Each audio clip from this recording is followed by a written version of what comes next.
We are live, and we are through the opening scene here. So we had the sound issues all straightened out, and then I hit start, and it happened again.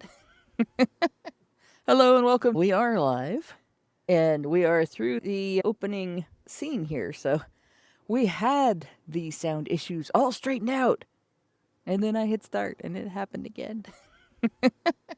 Hello and welcome to Technical Difficulties with the Badgers. Again.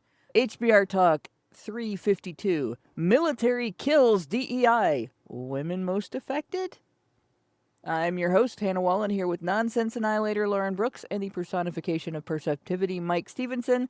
And tonight, if our sound devices allow us, we're returning to our slog through feminist federal funding with a visit to the Department of Defense for some information about sexual assault in the military. And this is an interesting issue because 15% or less of the military is women, right? The remaining 85% or more is men. And when you break it down by who does what, and you get into the discussion of combat, the statistics are even more stark. Very few women become combat personnel. And very few women get into any of the fighting end of the military. A lot of them are doing things at the computer end where they're telling the fighters where to go and who is going to be there and how they can sneak up on them or at least avoid getting shot by them. And all the things that they can do now that they couldn't do during, say, the Vietnam era and before. Or they're working in military hospitals, or they're working in other capacities, basically pencil pushers and things like that. And so there's not quite a bit of interaction among, say, combat troops and these other troops. And yet, even though women are such a small percentage of military personnel, they are far more likely to report DEI issues, including the one that we're going to talk about tonight.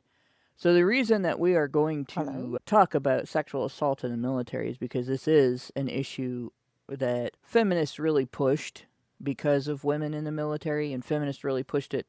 They used an incident years ago that was referred to as the tailhook incident, in which there was quite a bit of misconduct that took place, and alcohol was involved. And they use that basically to push through the same kind of initiatives that they've pushed through at universities and they've pushed through at secondary education institutions, high schools now, where feminist-run training has to be implemented in order to prevent sexual misconduct. And what ends up happening then is you get funding of feminist organizations and feminist production, like companies, materials production companies to facilitate this training. Even if the organizations themselves that are doing the training are not necessarily connected to feminists or not necessarily run by feminists, they'll still get their materials from feminist sources and feminist organizations. So this is a major cash cow for feminist organizations. That if it gets taken away, like this is what we're seeing here is basically the battle between the Doge and the feminist cash cow in a lot of different areas. So I thought we really needed to bring this up. For anyone who's wondering, no, we probably not will get into Pete Hegseth's apology to the unvaccinated soldiers who he has recently decided to re-invite back into the military.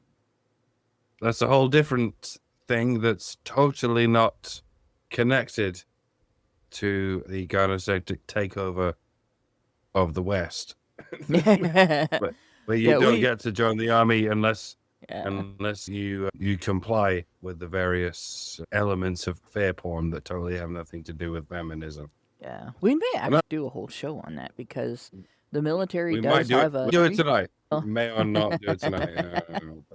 The military has a whole history of experimenting on soldiers, and there have been several instances that we can show you, although I don't have those prepared for tonight. What I have prepared for tonight is a set of articles on the whole sexual assault thing.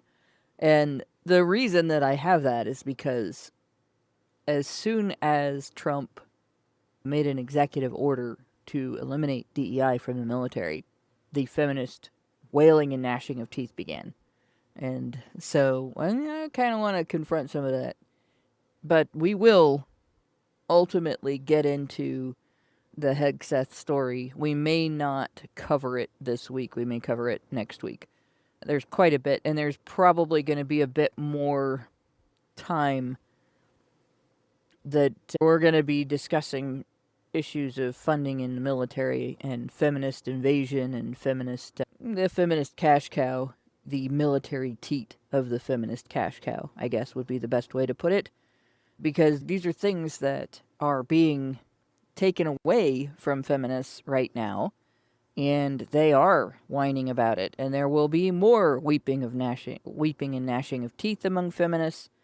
But you're right, it is definitely a femininity issue with regard to the whole vaccination thing, because it was women on both sides of that argument, honestly, that pushed the issue publicly. For the most part, men just did what men were going to do, what they thought was right, and didn't care about it.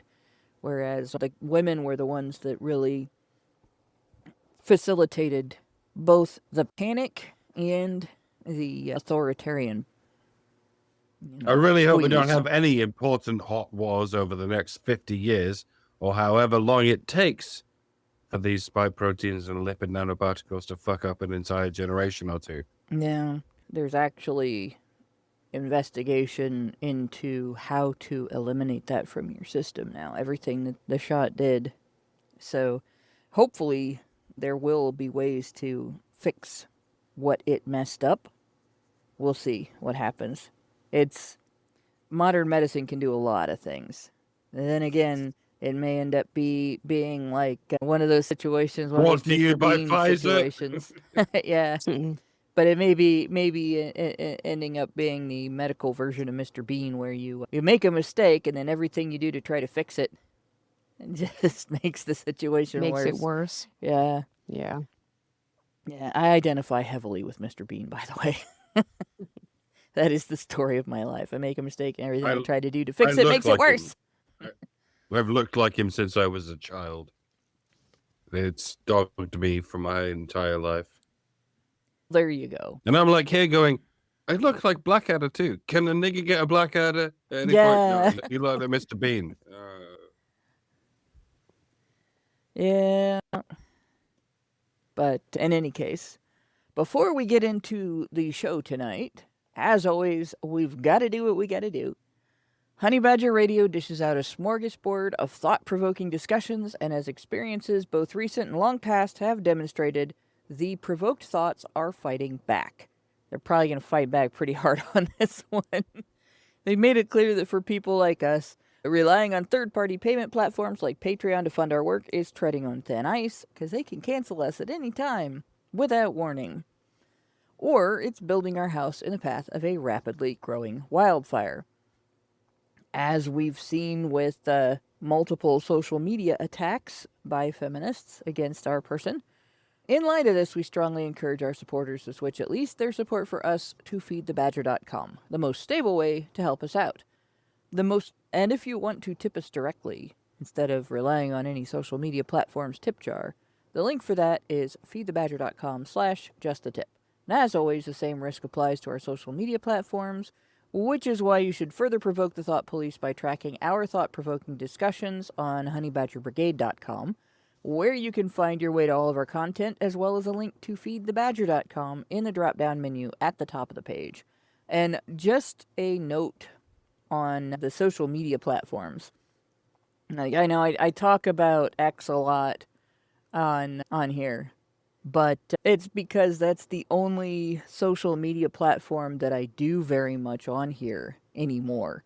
And it's like online, I really don't get excited about very many other social media platforms anymore, because they're all more censorious than X is. And it's still does some censorship.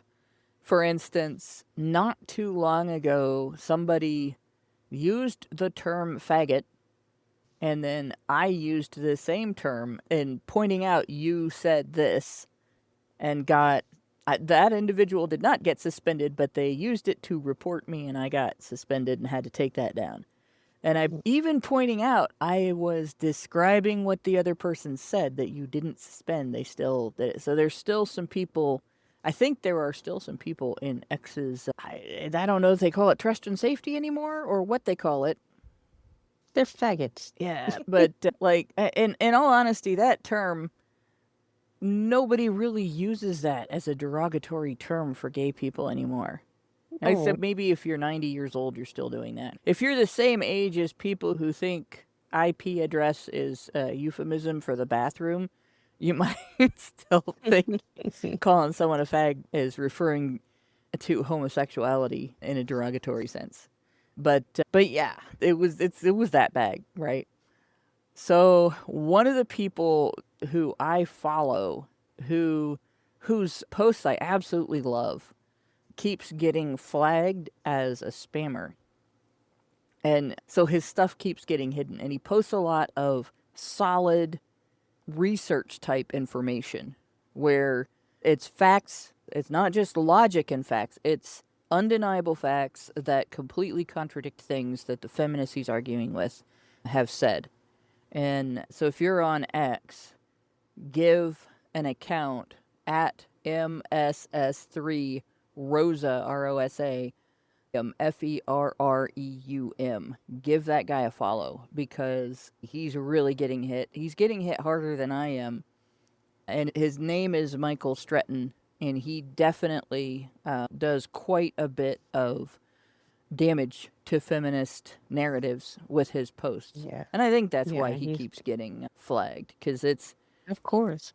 insane. And so, like I said, give that guy a follow. Maybe I should put his info in our low bar. I'm just tired of seeing him getting shadow banned because that's bullshit.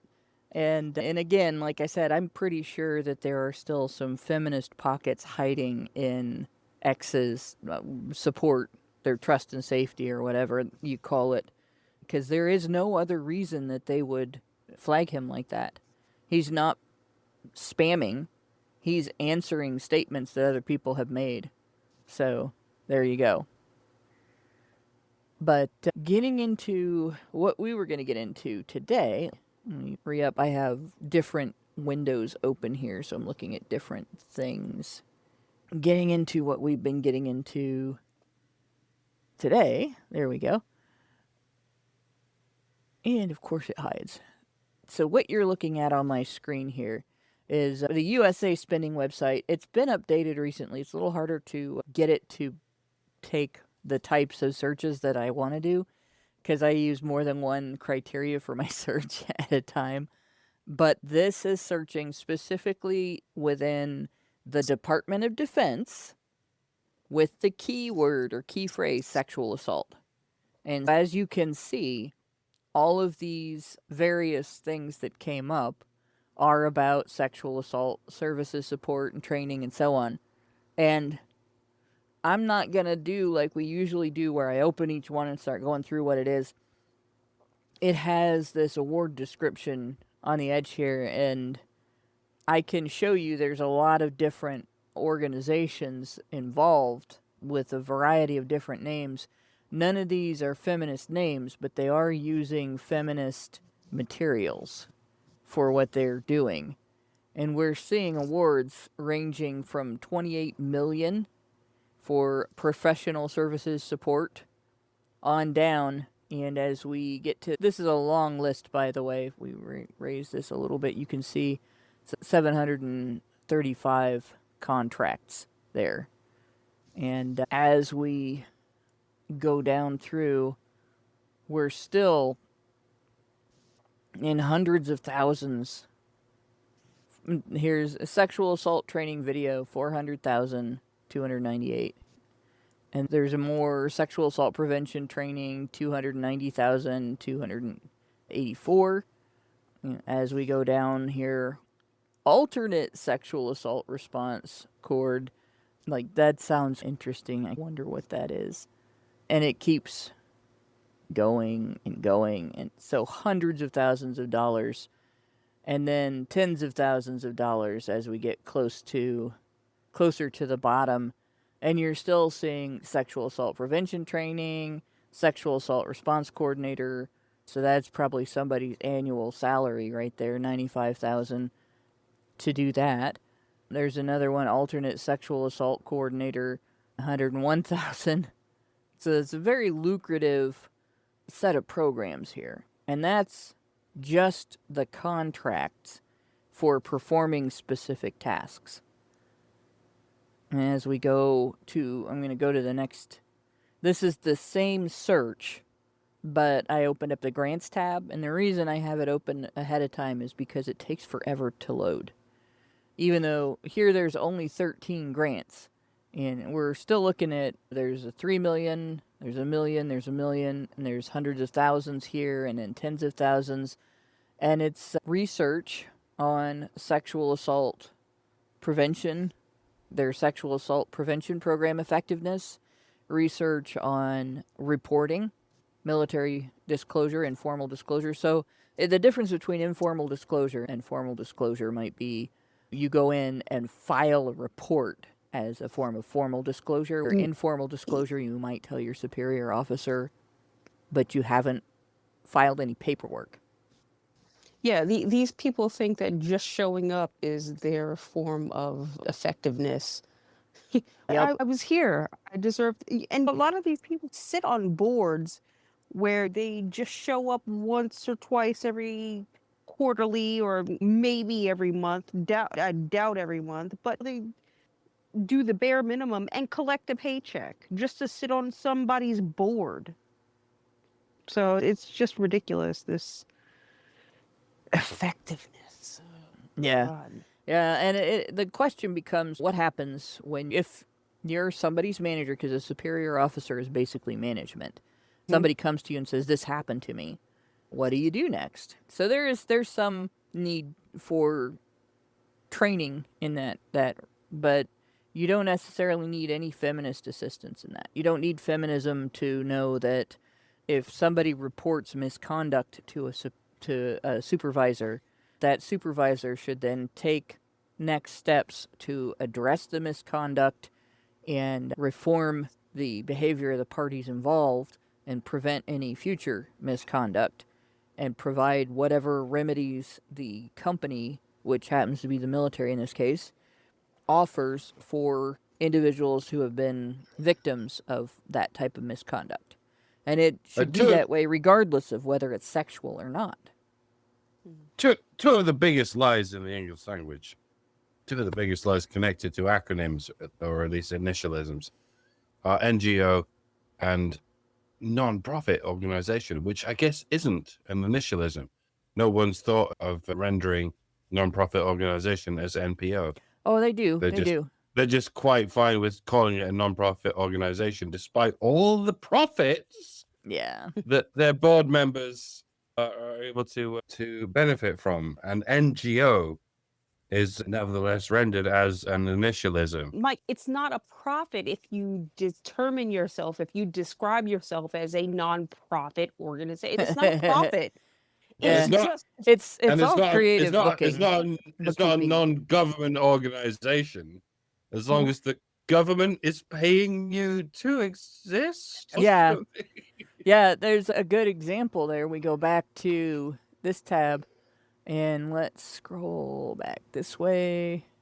So Booz Allen, Hamilton Incorporated, that is an organization that shows up when you search military spending. You will find that organization over and over again. I'm pretty sure all they do is service the military in various ways. I don't think that they have any other. I may be wrong, but they certainly make enough money from the military to not need any other avenues of profit. It's all military. And I know I've seen them over and over again with regard to military spending in previous shows, because I think we talked about this, the fact that their name is BOOZ, and it makes you think of booze with an E at the end, but it doesn't have anything. It's somebody's last name, I believe. Like 3 last names there. And there's a few other ones like United Solutions and Services. Now, National Opinion Research Center is a different story. I believe that is more of a, they get money from a bunch of different sources. And that one's Sexual Assault Prevention Response Program for ASA and RA. So they're supposed to be doing research. They're a research organization, but they are providing this programming. And what I assessed when I looked at that is basically this is an organization that has access to the types of feminist materials that are used to create these types of programs, and so they got paid to put one together or to provide one that had already been put together by feminists. But yeah, a lot of these organizations that are involved, all of their money or most of their money does come from the U.S. government. And in a lot of cases, it's just one department or branch or agency. Now, here, as you go through the research, the grant monies, these are all universities, right, and hospitals. And so that's different in that they're not getting the bulk of their money necessarily from the military, but I'll bet if you went through the majority of these universities and hospitals' funding, you would probably find that most of it does come from the federal government in one way or another. And a lot of this is, these are different types of research, different titles for research papers and so on, that these organizations have done at the behest of the military. And going through, like, the Department of Defense has its own page. I'm going to make this smaller and see if it presents better here. Wow, that's bad. It doesn't adjust size-wise very well. But this is the United States Department of Defense Sexual Assault Prevention, I believe. Yeah, let me make this smaller again, see if it, yeah, and response, that's what it, so it's SAPRO, Sexual Assault Prevention and Response Organization, if I remember right. But SAPR is, yeah, there we go. It has to be that small to show all the text. That's pretty sad. So I'm going to make this big again because I can't read that. But it has, this is just the research agenda, if I understand right, for this year. And this is research that's being funded, and it's got several, right? Nope, it's not just this year. 2022 Service Academy Gender Relations Survey. Workplace and Gender Relations Survey of Military Members, 2021. Quick Compass of Sexual Assault Response Personnel, and then Service Academy Gender Relations Focus Groups Overview Report. And it's not just, it's not all the research that they're funding, but those are some specific things that they spent money on and took time with. And when they talk about gender relations here, they're talking about, obviously, whether or not men and women are able to get along with each other in the military. And what's interesting about this is when you get into actual sexual assault reports in the military. So this is an old article, if I remember right, in 2014. So this has been a known issue for quite a while, right? Only 1% of male military victims report sexual assault. And I don't want that. As you go through this article, which we're not going to read the entire thing, there's one paragraph here that's relevant to what we're going to talk about.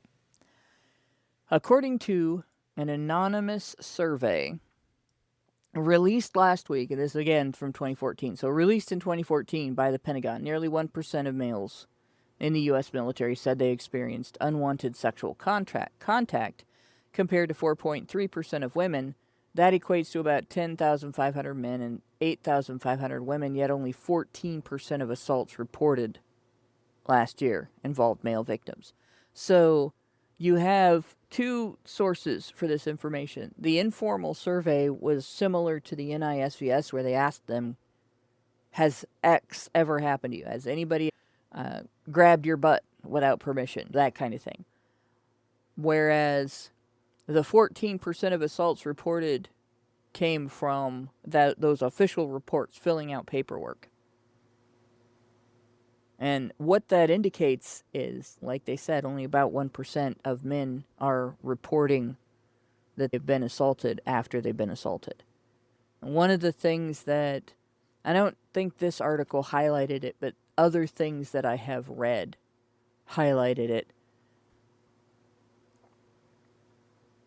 It's a little bit disturbing to me that our checks notes military defense agencies Yeah. aren't even able to to detect and much less notarize when things like sexual assault is happening within our own ranks.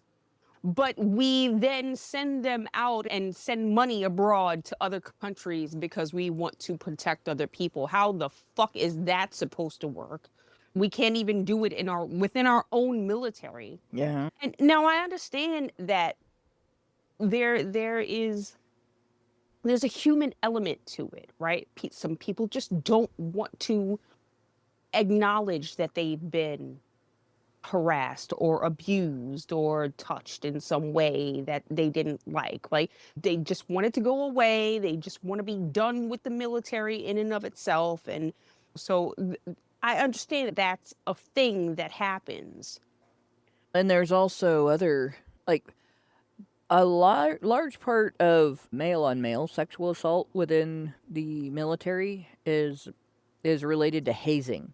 For instance, do you remember, this is not military, but do you remember the scene from, shit, I can't think of it. This is like a standard Gen X movie too, where they all have detention, summer school, or not summer school, but Saturday school. And Breakfast Club? Breakfast Club, yes. Where the wrestler basically points out that he got his detention for taping another guy's butt cheeks together. Duct taping another guy's. Like, that would be considered a sexual assault.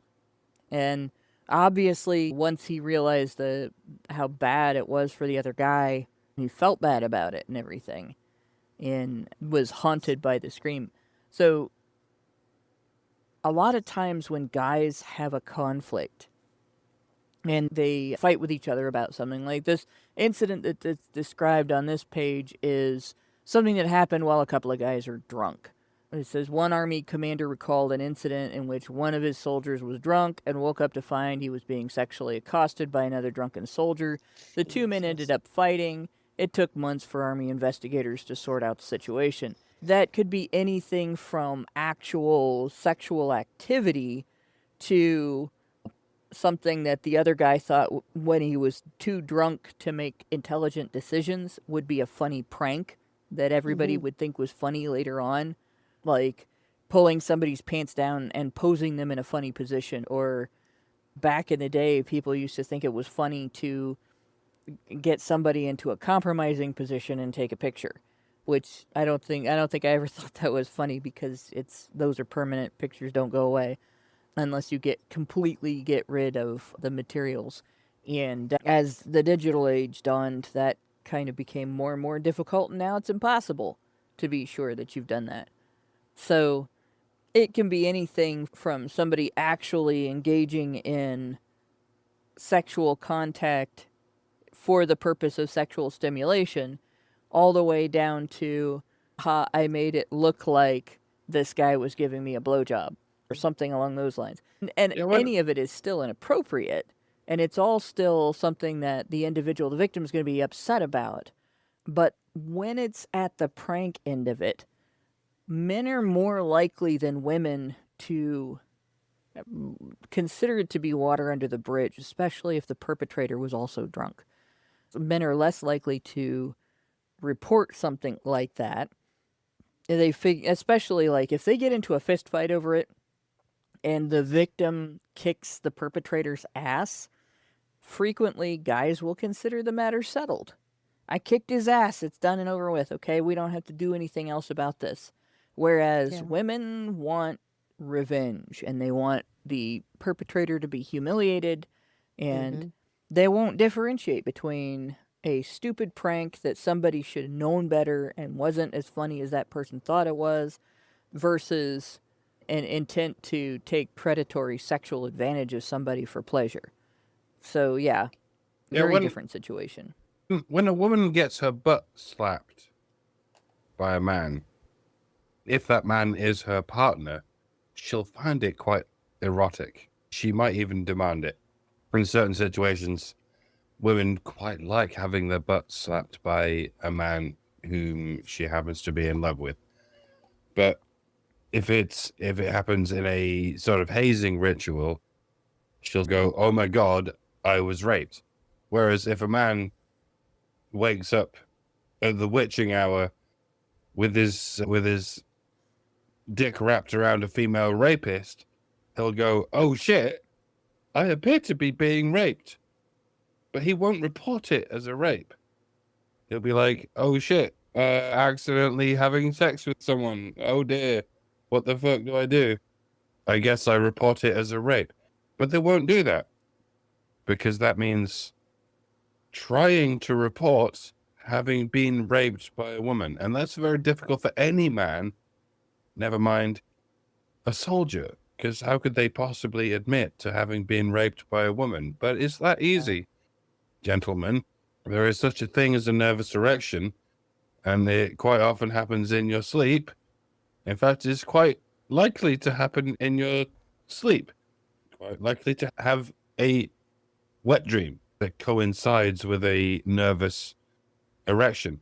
But because we've been taught for our whole lives that you can't possibly be raped as long as it's hard, it doesn't count as rape, right? That's you'll never report it as a rape, especially if you happen to live in a country where such events cannot be reported as rape because there's no such thing, legally speaking, as a woman raping a man. But a man slapping a woman on the ass can be reported as a sexual assault or an SA. I don't know what I'm supposed to say. I've said rape so many times now, it Yeah, doesn't matter what. I don't like censorship at all. I don't want to not talk about these things, and it's one of the issues that makes it harder for men to report is the fact that we can't use the terminology for what's being done.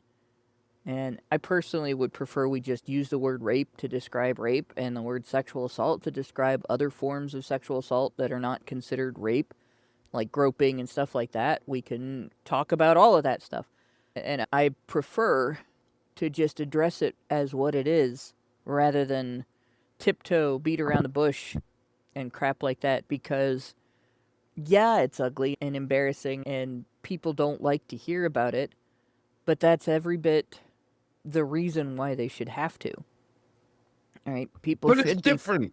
forced to confront this because It's if different. they're It's confronting, different if they're when men do it to women and yeah, when women yeah, do it to men. and Yeah, I that's mean, allowed. That myth is allowed to persist because we don't talk about this physiologically stuff. it's different, but in other ways it's not.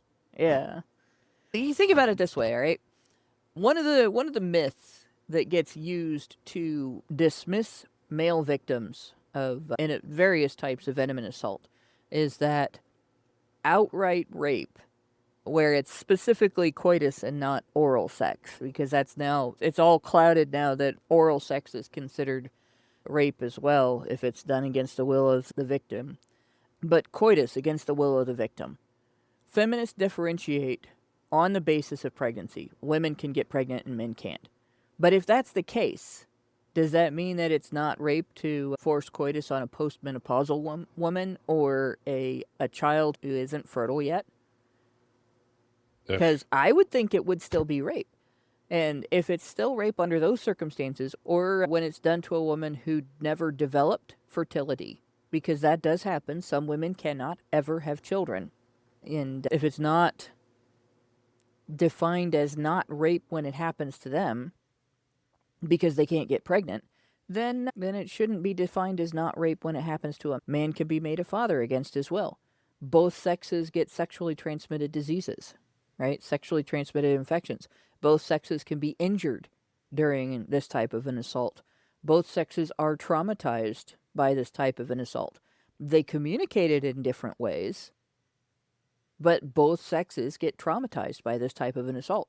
So it is, again, bullshit to turn around and say it's not that big of a deal when it happens to a man versus when it happens to a woman. But we hear it all the time from feminists. And Mike was saying that's the narrative that gets pushed. And it's different, it's different. And part of the reason that persists is because when we talk about this subject, and particularly when we talk about male victims, and we use the correct terminology for the details of the subject, instead of considering male victims and what they experience and what they need in terms of recovery and recourse against their perpetrator and so on, we get, you can't use those words. We're going to deflect to the language that you're using instead of considering the concepts that you're discussing, because we don't want to confront the issue that men might be vulnerable to and women might be capable of harmful malice too. That's very difficult for people to confront. And the more I get told not to talk about this shit, the more adamant I am about wanting to talk about this shit. And it's not because I like the subject. Trust me, I don't. But until we get to a point where we recognize that the same damage is done, maybe in different ways, but the same damage is done when the victim is male versus female, and when the perpetrator is female versus male, and we work just as hard to prevent victimization of men and to prevent female perpetration and to reform female perpetrators and help male victims recover as we do the sex reverse. We still have to talk about this. The bottom line, you're going to have it in your face until we do something about it. And on the one hand, we have to explain that we don't live in the Stone Age anymore, or in the Paleolithic era, where a man really could impregnate a woman and then disappear into the wilderness. That's not quite the case. He couldn't quite disappear into the wilderness. Like it was just as difficult in the Stone Age for a man to disappear into the wilderness and not have to face the consequences of his tribe. At the same time, women also understood the fact that they could get pregnant and have a child, and the father of that child may not come back from the hunt. Yeah. So yeah, actually, in the Paleolithic era, that was much more likely to be the reason the father didn't come back than that he didn't want to.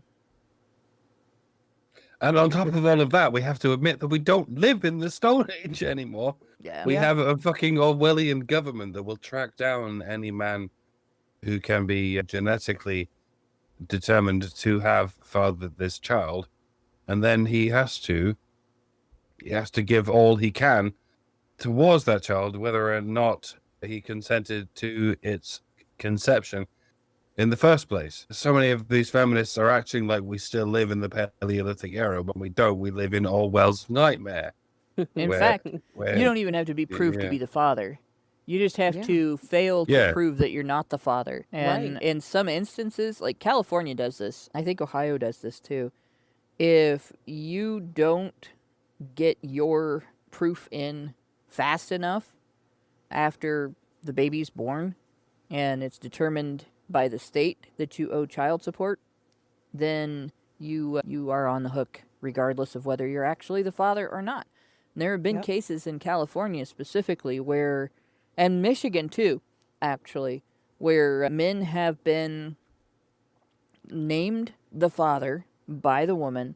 Their name has been put on the birth certificate by the woman, and then years later they find out that they have this back-owed child support, this obligation that was imposed on them that they were never informed of because the information was sent to a wrong address, or It's some other way redirected away from them, and they did not ever receive it. And they don't have to prove, or the state doesn't have to prove that you received that information. The state only has to prove that they attempted to notify you with whatever best information they have.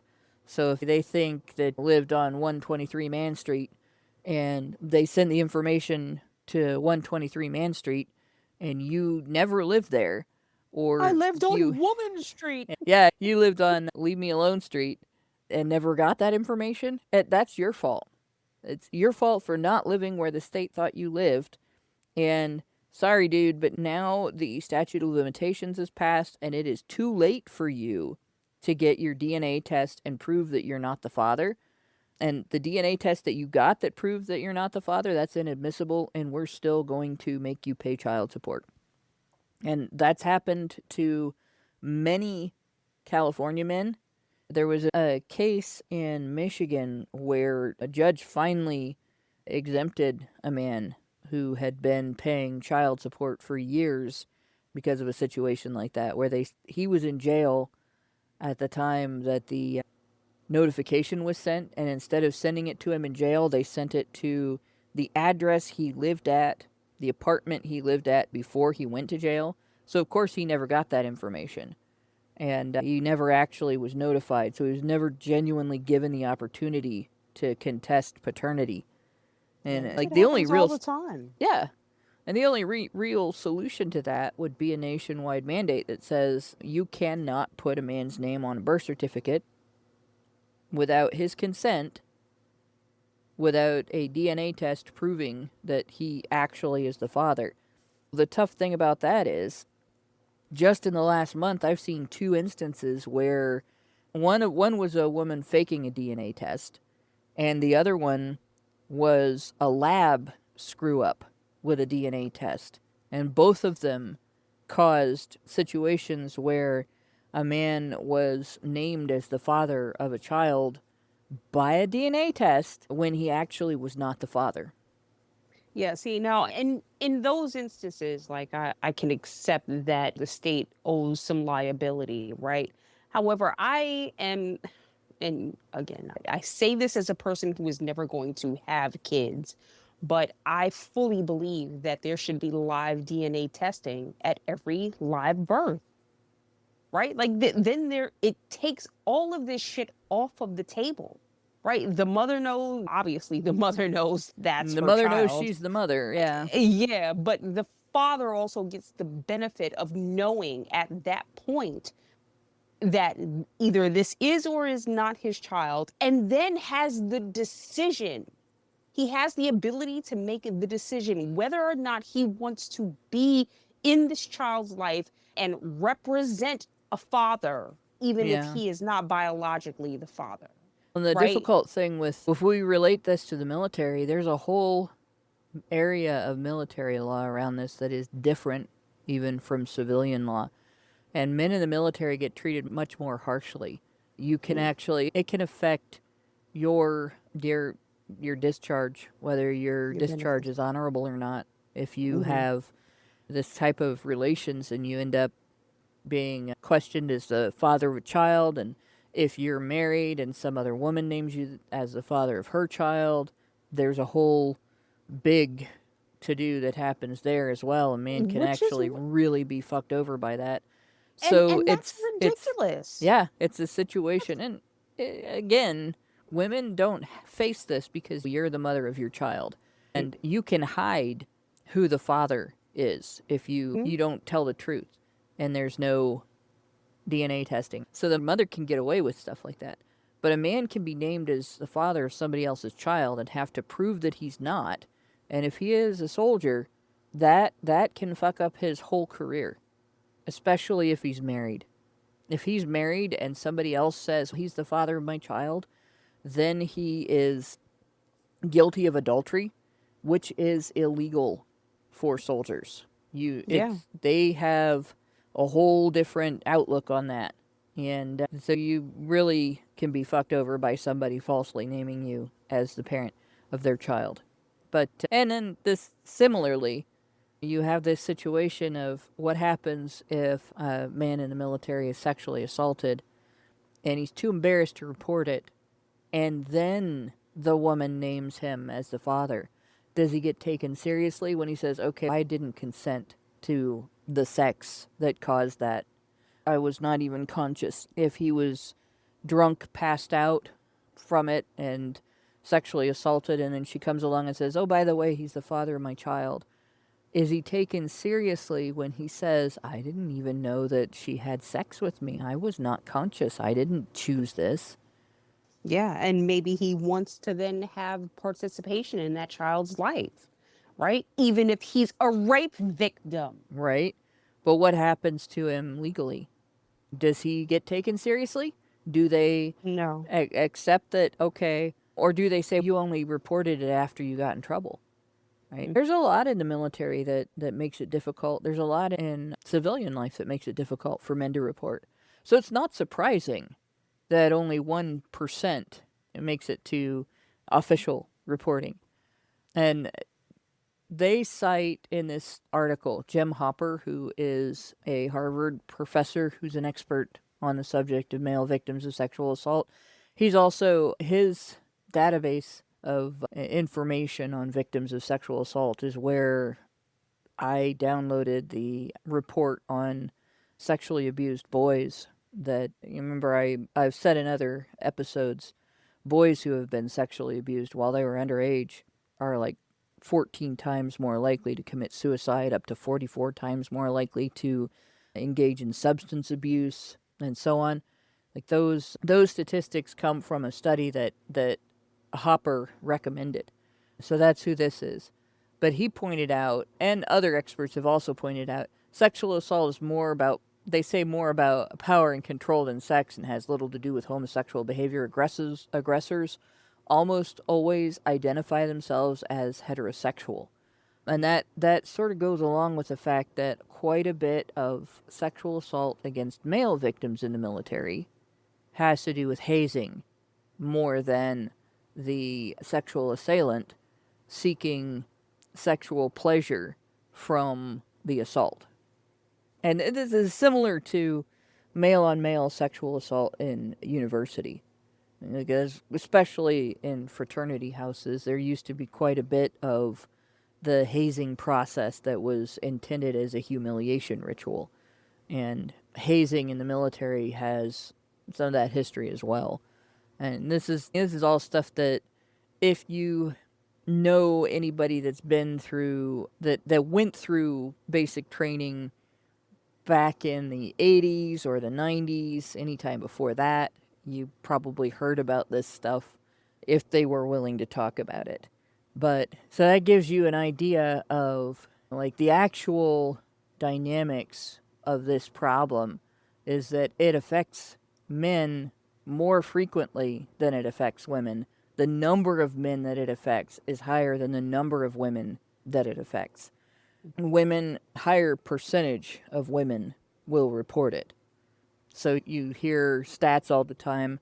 They won't tell you the raw numbers. What percentage of actual sexual assaults taking place in the military are done to male victims versus female victims?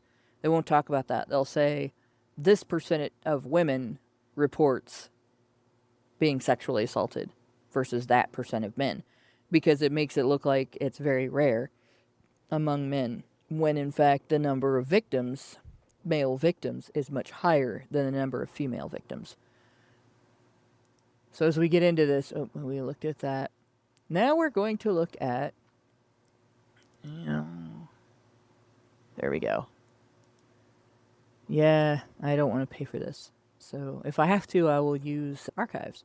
This is a military reporting site. How much of this actually, how much of this training was affected by this DEI mandate? We're going to end DEI in the military. And of course, we're not going to read the whole article again, but okay.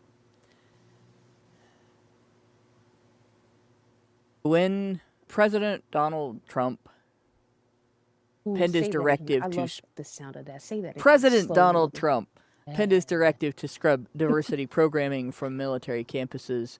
It says here only a handful of courses have been eliminated so far. 2 classes were cut at the military academy, 2 were canceled at the Naval Academy, and the Air Force Academy has marked 3 for potential suspension under the guidelines issued. And this is in January, prohibition of all instruction on DEI, gender ideology, and critical race theory. All right, so we're looking at this hue and cry over the elimination of programs.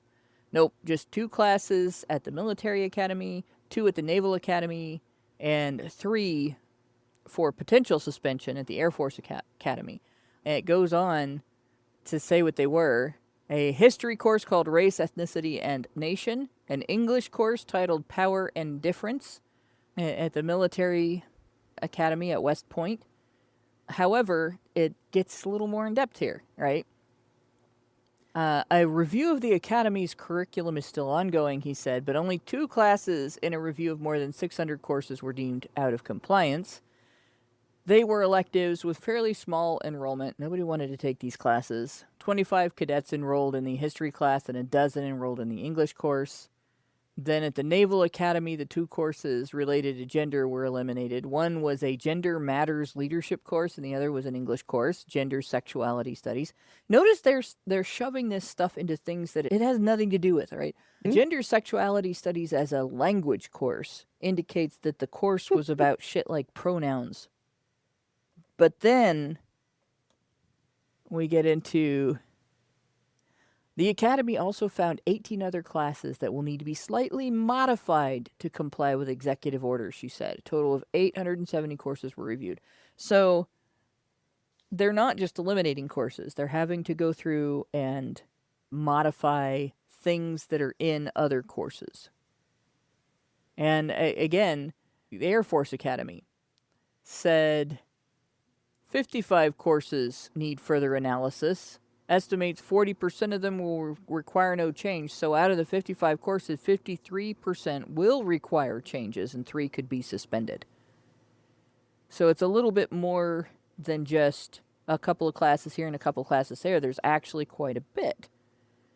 And you remember how we talked previously about feminists and politically correct individuals, woke ideologues. Oh, there's no DEI in school curriculum. There's no DEI. It doesn't say DEI anywhere. That blah, blah, blah. It's not there. Right? But when you start getting into the description of what DEI is, what gender ideology is, what woke ideology is, and you start looking through the school curriculum, you find that the coursework has quite a bit that has been tainted with it. And if you're trying to get it out, you do have to make a significant amount of changes, right? It's done in sneaky ways. For instance, in elementary school math, instead of, they may not say that they're involving DEI in the coursework, but where you might have a story problem in the 1980s and 1990s that just is about this train is coming from this city at this speed, and that train is coming from that city at that speed, and you're supposed to calculate when they will pass each other on the track, how many miles they will travel, each train will travel before they pass each other on the track, and at what point in between the 2 cities they'll meet. But under a DEI curriculum, your math might be, your story problem might be something to do with somebody's gender ideology or somebody's gender identity. And this many people of this gender identity have done this thing. And that many people of that gender identity have opposed it. And how many votes will it take to override the bad guys who are of the normal gender identity? And so you get a totally different perspective there. It's no longer calculating numbers. You just got told who the good guys and the bad guys were in a math problem. So there's little sneaky things like that. So there we have 50 will require minor changes, and it may be stuff like that where they have to take a paragraph out of a book that they've been using, or they have to change the way that they do a particular group project where they take the gender ideology out of the details of the project and it just goes back to this is your leadership project or this is your trust project or whatever. So that's where, let's see, this comes in. Military freezes sexual assault prevention training after Trump executive order on DEI. And this one we'll read a little bit more in depth. I'm sorry. How do you prevent something like that? How do you prevent someone who is just deprived enough mentally to actually want to do that to another person? How do you stop that from happening? I've got thoughts on the matter, but they're not politically correct. Right? Yeah, no, it delves into things that are maybe not necessarily legal. Yeah. I've prevented an assault on my person before. I've failed to prevent assaults on my person. It's six one, half dozen the other. There are things that you have to deal with regardless. Like the one time that I got confronted by a whole group of girls because of the boys I was hanging out with at the time when I was 17. And I thought they were going to kill me because there were a bunch of them and there was just one of me. And I broke one other girl's nose. I pulled the jewelry out of one girl's face and I broke the other girl's nose. Nice. And I did it really fast. I was terrified. And I don't get violent when I'm angry. I'll yell at people or say mean things that I regret later on. But violence for me is a fear response. And it's one that I've mostly learned to control. But in that circumstance, I didn't have a whole lot of control.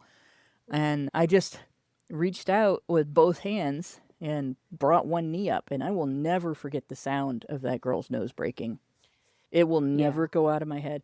Every so often, I'll dream about that fight, and I just wake up feeling like the worst person. And I don't know how to explain this. I know that they would have probably beaten me to death. I hadn't done that. But both of those girls cried because the level of pain I inflicted was so bad. And it doesn't matter what they were going to do. It does, but it doesn't affect the level of guilt I experience. It doesn't, I don't have that mechanism to shut that guilt off by blaming somebody. I still feel, I'm always going to feel bad about that. So there's never anything good about that situation. No, and nor should it. But you were in a position where you were surrounded by people who meant to do you harm or questionably and I defended meant myself. to do you harm.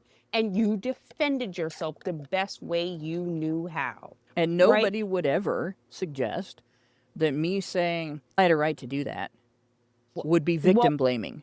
Nobody would say, oh my God, how dare you suggest that you were in control of their behavior? How dare you suggest that you have a right to defend yourself from those girls because they would have hurt you if you hadn't defended yourself? Exactly.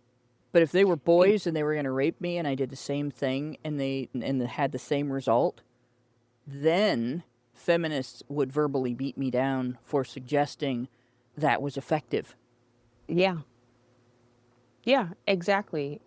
But it's just really, it boggles my mind that somehow in the inverse situation, when there's a boy who is in a situation who is vulnerable and then strikes out in defense of himself, all of a sudden that self-defense is no longer, it's off the table. It's hitting a girl. If I'd have been a dude and that was a bunch of girls that were going to rape me, right? And I had broken one of their noses and ripped all the jewelry out of another one's face, that would have resulted in me being accused of beating women. Even if I could prove beyond a reasonable doubt what their intentions were. They did tell me what they were going to do. It was not a good situation. I really shouldn't have been there in the first place. It was not obviously a good group of people to be hanging out with if they behaved that way. And that was pretty standard for them. So it's not like I made bad choices and I put myself in a bad situation. And I suffered the consequences. I could have had worse consequences. But as a consequence of that, I have a lifetime of guilt for breaking somebody's nose and making somebody bleed. Right. And yeah, that's minor compared to what some guys in those situations go through. There have been guys that have killed under circumstances like that and had to Yes, deal with jail sentences. and there is a case very recently that comes to mind that people seem to just be so willing to forget that this is also a case of self-defense. And self-defense just isn't even on the table for this young man, because it's not that he was defending himself against a group of young women, but he was defending himself against a group of young men. Having watched that case, I'm not going to agree with you on that. The situation is pretty simple there. Where I had that situation and where I was, those girls didn't give me the opportunity to leave. If they And had given me the opportunity to leave and I had insisted on staying and attacked them, that would not be self-defense. And that's what happened. That's what all of the witnesses are saying. Nobody's contesting that's what happened in that story. And so that changes it for me. It's not self-defense to insist on staying someplace where you're not wanted and then stab somebody for trying to make you leave. see, Now, what I will say is, under that circumstance where you've got somebody behaving aggressively toward you, you shouldn't take the risk of trying to make them leave. When you're in a place like in a track meet, there are authorities there. There are school officials, your coach is correct, there, there's security. correct, And so correct. the tragedy could have been avoided, but it doesn't mean that the boy who stabbed the other boy was not wrong. And he's probably I going to go to jail, and he's probably gonna he's his whole probably life is gonna probably ruined, and the other boy's dead. Of course. Now, and understand, and I agree with what you're saying. However, instead of that young man putting his hands on another person, maybe he should have gone and gotten one of those other adults in Right, he'd still authority. be alive. He He'd would still be still be alive, alive. But right? no, what he did was put his hands on someone else. And I'm telling you the fuck now, if someone puts their fucking hands on me, it's the game's over. Game is fucking over. You're gonna fucking find out. Don't put your hands on me.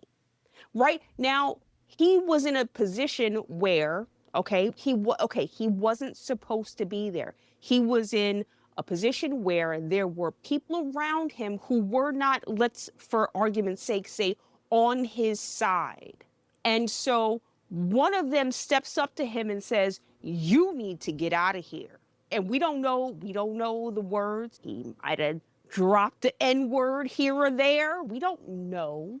This person was at least 6 inches and 100 pounds heavier than that young man. So to say that there was no self-defense, I'm No, sorry, that's a but good reason for him to leave.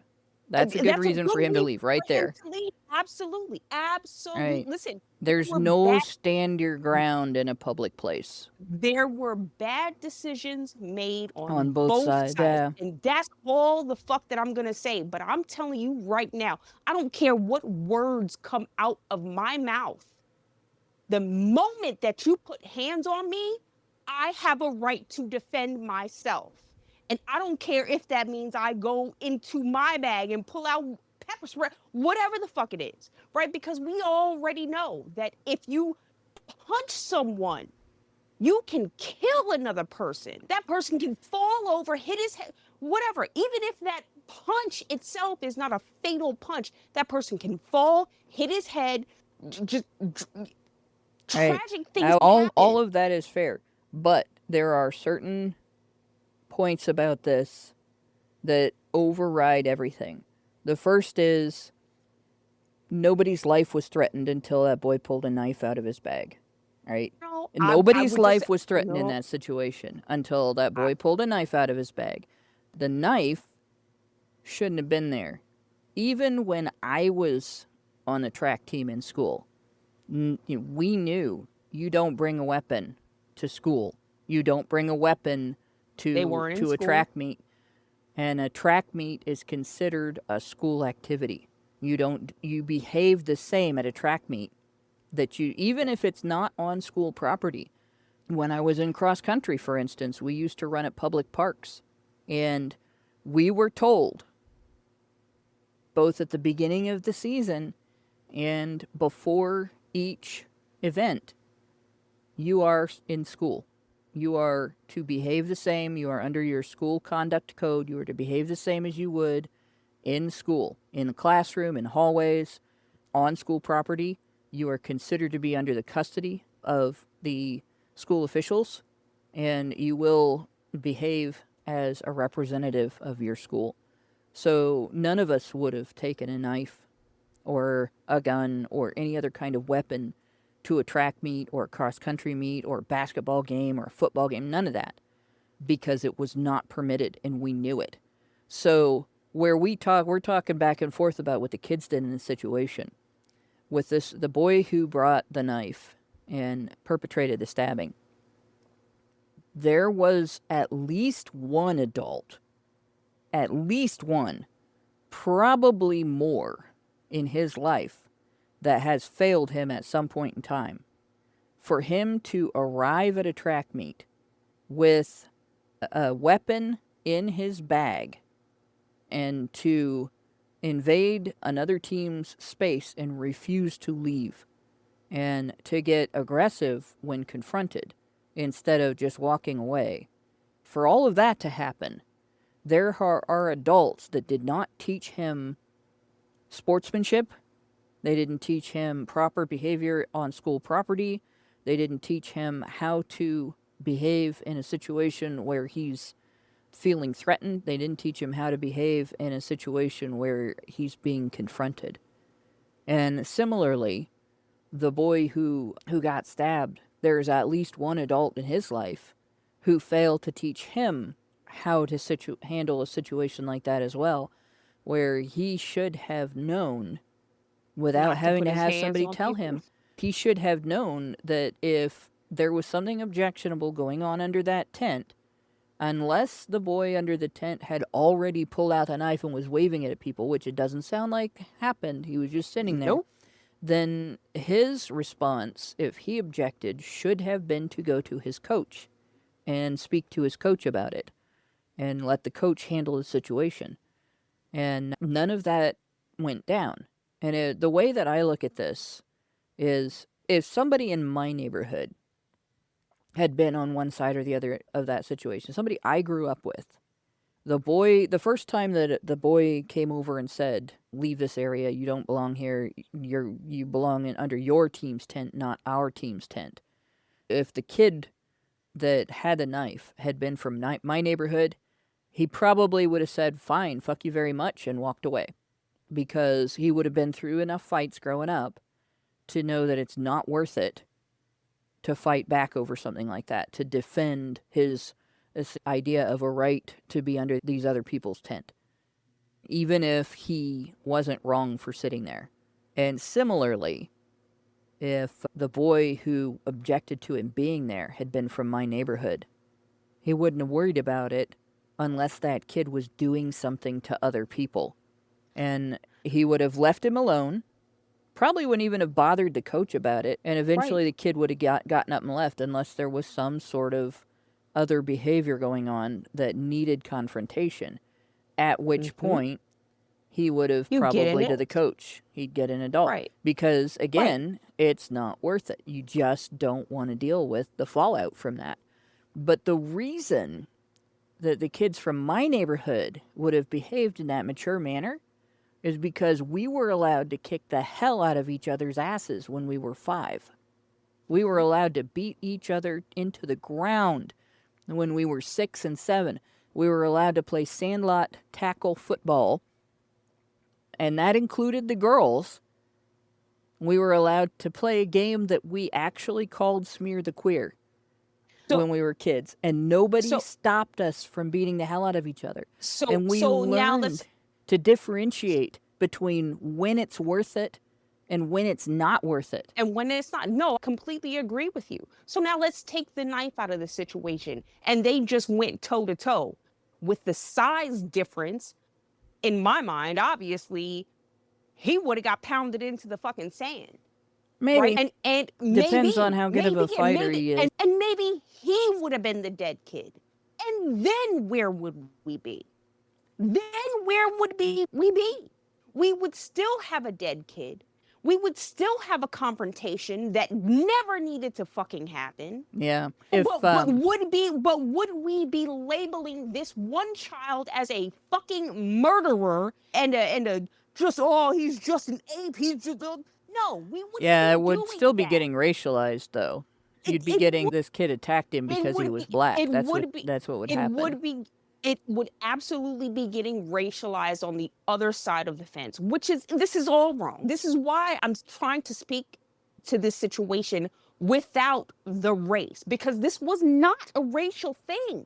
But like the Stu Peters and all these people yeah. online, they're trying to make this into a race thing. And this is what I was so angry about the first time that I even told you about this story.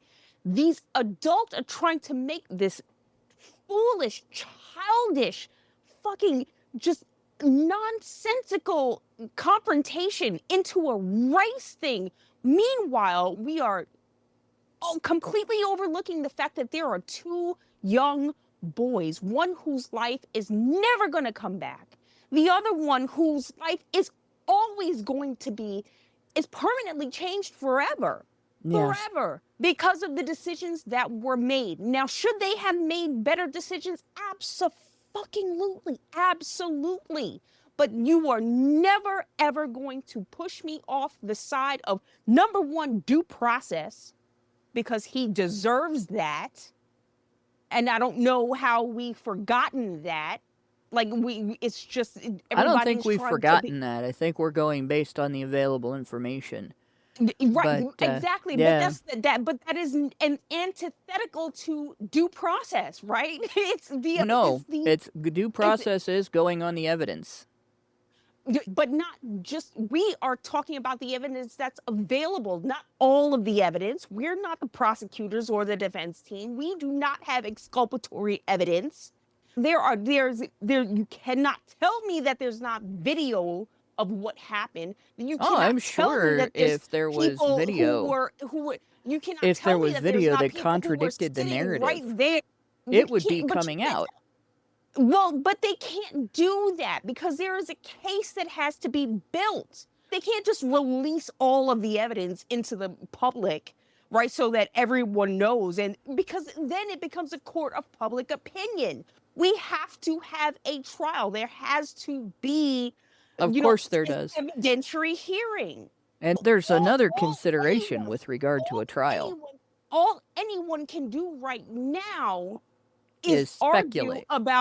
speculate. Thank Right. you. That's it. And that's the only place that I'm coming from. Right. But That it is the doesn't change the only place fact. that I'm coming from. It doesn't change the fact that when you speculate, you can speculate based on if the available evidence is true, then the conclusion would be this. And for instance, if the available information is true, then under the circumstance described, I can tell you what people from my neighborhood would have done. And I can tell you what would have been the smart choice for each side to make based on the available information. Now, if new But these are- information comes out, that changes the situation, and then there are new things to discuss.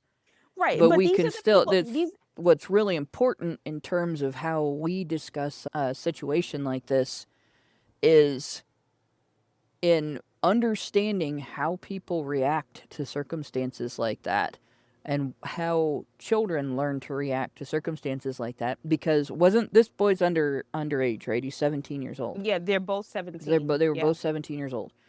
Okay, so by the time kids in my neighborhood were 17 years old, they had learned better ways of handling the circumstances that were described in this situation, better ways of handling both sides. Now, there were kids that hadn't learned that, but most of them weren't the kids that were going to be on the track team. They were the kids that were going to be in detention every Saturday. So you still had some kids that just never figured that shit out. But in any case, it's not wrong to talk about the situation in those terms. What's wrong to talk about the situation in terms of is the idea that people's behavior is guided by their skin color and can be generalized to everybody with their skin color, or it's guided by their gender and can be generalized to everybody of their gender. That's bullshit. Or even, like or boys even boys age. aren't, or there is a thing about age here though. There is a very important thing about age here. This boy Well, should be tried as a minor because it no, no, happened no, when he no, was no, 17 no, no, and no, the no, way no. that he behaved was That's immature enough. that is not what I'm trying to point out. What I'm trying to point out here is when you were speaking, you're talking about the kids that you knew when you were that young. Yeah, Those kids are completely different fucking animals now. I know. They are It's because their parents don't teach them that unrecognizable. stuff. They don't learn that same set of lessons. Exactly. And that's why that is one of the other things that I brought up. Like when I first talked to you about this, they are now blaming the parents. And I'm not saying that the parents don't have blame. However, I'm fully recognizing that it is these two young people who made the decisions that they made, the fatal decisions that they made on both sides. So we can't divert from that. There is very solid reasoning for talking about the parents and talking about the culture.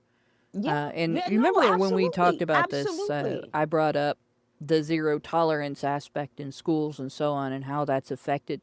There are lessons that you learn from adverse experiences growing up that teach you how to handle confrontation and the hallmarks of an impending adverse experience. Yes. And if you don't go through those experiences, but the adults in your life also don't give you the instruction that you need to replace the lessons that you would take from those adverse experiences, then you have nothing. You have no basis for making a decision, nothing on which to base your decision-making process. You're Correct. lost. It's similar to, I work with a lot of Zoomers that don't know how to cook. And you can't just, cooking isn't something you can just toss somebody into and say, just learn it, because it is actually complex. So is handling social confrontation. And it's one of those areas of human behavior that if you take away every aspect of training that a person has in that area of human behavior growing up, you create almost like a mini sociopathy or mini psychopathy within the individual with respect to that area of socialization. Just like you create, if you don't teach your kids how to cook and clean their own home when they're growing up, you create a mini handicap. Even if the person isn't intellectually disabled in any way, they are profoundly intellectually disabled with regards to those things. And so when I say he needs to be tried as a minor, there's going to be people who are going to say because of the seriousness of the crime, he should be tried as an adult. But I think behavior indicates more about somebody's maturity than the seriousness of what they did. And in fact, an immature person is much more likely to engage in serious behavior with serious consequences without considering those consequences ahead of time than a mature person is. And so it is, in my opinion at least, it's counterintuitive to say the seriousness of the crime indicates that he should be tried as an adult. Obviously, from what we have available, the information that we have available, this boy, there's nothing adult about him. Right? Both of these boys behaved very immaturely in the situation. And both of them, one boy lost his life, and the other boy lost his opportunities for the rest of his life, probably because he's going to be remembered for this. It's made the news, it's been public. And in terms of the decisions that he made in that moment, those decisions should be judged on the basis of him being an actual minor. And being an actual 17-year-old, not an adult, with the mentality that is probably even younger than 17. And so he should be tried as a minor and penalized as a minor. And however the court handles offenses of this seriousness with minors, there should be whatever therapy if he's convicted, whatever changes need to take place in him in order to not make this kind of mistake again, and whatever penalty that they apply to a minor, not the penalties that are applied to somebody who, say, did something like this at 30 years old instead of 17. Mhm. But I wouldn't declare this individual innocent by reason of self-defense, because that's a very narrow defense. Like, I No, wouldn't, and I wouldn't even say that could be considered the case after the fight started. But because he had the opportunity to leave before the fight started, I would not get my hopes up that any court is going to say, unless there's some no, evidence It- that comes out that he was surrounded and couldn't leave, which that changes everything. Unless right. that comes out, Thank you. I wouldn't expect a single court to give him that caveat.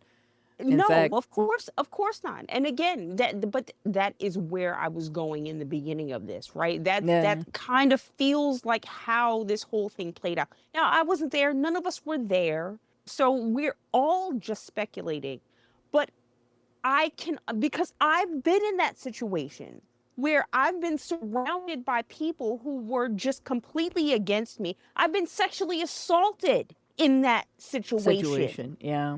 So if I had a fucking knife, you goddamn, I would have fucking stabbed the shit out of that bitch that touched me. Oh, yeah. If she had fucking died, then she fucking died. You don't put your hands on people. Yeah. Okay, I don't care what the hell he said to you. I don't care what he had. Words are fucking words. You can take words back. You can ignore them. You don't put your fucking hands on people. Because you don't know how crazy the other person is. I will match your fucking crazy. You put your fucking hands on me, I will end your fucking life. Let that fucking be known. Okay? And so I'm sorry. I know that there are people who are crying real tears because a white guy got killed. You know what I mean? But again, like, just the fucking race thing. Just shut up about the race thing. It has nothing to fucking do with race. This is not about some black, oh, he's just a black, oh, he's one of those 1350. People are getting off on this. What And is the it's 1350 thing? I don't know that one. because black people are 13% of this population, Oh. and statistically they commit 50% of the whatever. I don't care. I'm there's, not even gonna touch that fucking Yeah, there's a argument. reason for that, but it's not genetics, and th- it's th- not nope, it's nope. not skin color. It's Nope. It's actually a bunch of things that have happened during the last century with regard to federal funding and Exactly. And reporting. But you will Well, never and- hear people. You will never hear people even try to delve into that And type of banking. argument. and Yes. banking. Yeah, no, but that's it. That's all they hear. It's just statistics. You can make statistics say whatever the fuck you want them to. So I'm Well, over just that like fucking yeah, argument. just like what we were talking about earlier, where feminists will ignore the fact that the largest raw number of victims of sexual violence in the military are male, and they'll talk about the percentage of female soldiers that report versus the percentage of male soldiers that report, knowing that only 1% of male soldiers who are victimized report. And so you end up with the impression that there's rampant sexual violence against female military personnel, but almost none against male military personnel, when in fact male victims outnumber female victims. And obviously the fact that women are only 15% of the military has an impact on that as well. But with regard to all of these situations, like we talk about the track situation, the hazing in the military that doesn't get differentiated from sexual assault that takes place because the sexual assailant is a pleasure-seeking sociopath Mhm. with issues. And there's been research in the military on that as well. There are 2 studies done on perpetration of sexual assault that showed that the overwhelming majority of sexual assault, the pleasure-seeking sexual assault, that's not hazing, but is actually intended to operate as a means of pleasuring the sexual assailant. Like that is mostly perpetrated by a very small percent of individuals who are generally overall criminally violent, and those individuals are mostly serial perpetrators. And the one study that was not military, that study was wrongly reported to prove that there was an epidemic of serial perpetration on university campuses. But when you actually look at the study and evaluate it, what you find is that those men that were surveyed were not students on university campuses. But they did demonstrate that about 6% of the population perpetrates like something like 95% or 96% of sexual violence. And that percentage is also perpetrating muggings and burglary and bar fights and anything else that they can get into. And then there's a smaller percentage of one-time perpetrators that do things they wouldn't do sober when they're drunk or otherwise engage in forcible perpetration when they're like in a mental state that's they're not in control of their decision making processes, or their decision making processes are compromised. They're high, they're drunk, they're stoned, whatever. And then there are just flat out sociopaths or psychopaths that engage in flat out attacks on other people because they want to. And the military study was done by the Navy. Their number was higher. They had about 13% rather than 6%. But they had a similar outcome where the overwhelming majority of perpetration was done by a very small percentage of the population. And again, it was people who perpetrated over and over again. And so a great deal of sexual violence perpetration, both in and out of the military, can be attributed to a very small percentage of actual personnel. But feminists like to generalize it to the greater population. So when they say that women in the military report more frequently, and they more frequently report male perpetrators than female, and male personnel also more frequently report male perpetrators because they're including hazing in the equation. They'll generalize that to all male personnel when in fact a very small percentage are engaging in perpetration.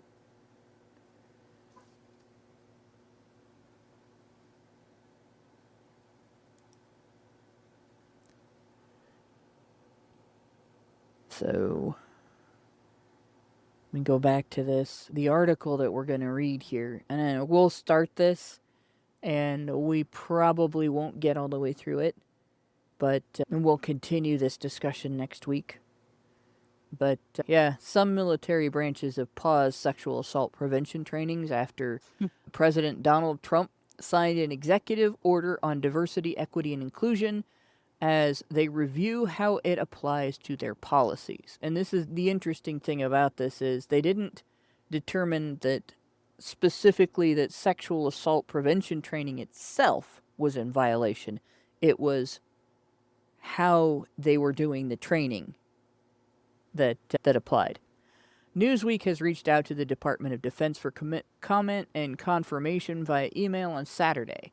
Coast Guard veteran K. Denise Rucker Krepp, who advocates for sexual assault awareness in the armed forces, has called the move troubling in a phone interview with Newsweek Saturday morning, warning it could create fear around reporting sexual crimes. Oh, we got super chows and super chats too. I'll go over those shortly here. Shortly before taking office, Trump signed an executive order titled Ending Radical and Wasteful Government DEI Programs Preferencing, effectively dismantling federal DEI programs. Since then, agencies and departments have been working to interpret the order and implementation of specific terminology, with some military branches pausing sexual assault prevention trainings over the matter. Earlier this week, a directive issued by the Marine Corps, obtained by the Los Angeles Times, said the fleet to pause on all sexual assault prevention and reporting training due to recent changes within the White House to remove diversity, equity, and inclusion from all federal policies. It is unclear what changes the DEI order requires in the training. So here's where we're going to stop for a moment. Sexual assault itself obviously isn't a DEI issue. I mean, anybody can be sexually assaulted, anybody can be a perpetrator. It's the behavior that constitutes the crime. Making sexual contact with an individual against their will, forcing unwanted contact for sexual purposes, touching somebody's sexual parts, their any intimate interaction against the will of the individual, that all would constitute sexual assault, regardless of whether the perpetrator or victim was male or female. It doesn't matter, right? So none of that's DEI. So when it says it is unclear what changes the DEI order requires in the training, it's because they're looking at, did they insert statements about race? Did they insert statements about nationality? Did they insert statements about alphabet soup activism into this DEI training, or into this sexual assault prevention and reporting training? Did they insert trans ideology? What about the stipulation that we keep hearing on social media that you're transphobic if you're not attracted to somebody because their biological sex doesn't match their gender identity, for instance? Or did they have to remove statements about whether or not it's racist to be not attracted to somebody because they're not the same race as you? Anything like that. So what changes would need to be made under DEI orders like this? They would have to take out probably any gender identity related statements. It doesn't matter whether the people involved are the same sex or the opposite sex. It doesn't matter what their gender identity is. If somebody violates your boundaries against your will, the underlying thing is that they have violated your boundaries against your will. Not this person is black or white, this person is trans, this person is gay, this person is straight. Doesn't matter. Your boundaries are still your boundaries. You still have a right to them. Yep. And it's just Lauren was talking about, you don't put hands on people. This is about putting hands on people. So this is what they're whining about. They're whining about not being able to make stipulations that certain groups can put their hands on people. That's my guess. So a Marine Corps spokesperson told Newsweek Wednesday from February 4 to 7, the United States Marine Corps temporarily paused its sexual assault prevention and response training to conduct a comprehensive review of training materials. This review ensured alignment with the latest executive orders and directives. Importantly, SAPR coordinators and victim advocacy services remained fully operational and uninterrupted throughout the process. So, this attention-grabbing headline. Military halts sexual assault prevention training post-Trump DEI order. And the massive breakdown of, oh my gosh, sexual assault in the military is going to go rampant now because they've done this. Bullshit. They didn't stop the ability to report. They didn't stop the processes that are put into motion after reporting takes place. They didn't stop any counseling. They didn't stop anything but the training. And the training just had to be reevaluated. So then they go on, why it matters. Sexual assault and harassment in the military are significant concerns, with thousands of service members affected annually. Now, remember the numbers that we just looked at? So it says the DoD reported in 2023 that nearly 25% of active duty women and almost 6% of men experience sexual harassment. Now, what did we say earlier about 1% of men are reporting? Nearly 25% of active duty women and almost 6% of men. So if only 1 in 100 victims in the military, male victims in the military, are reporting, what does that 6% become?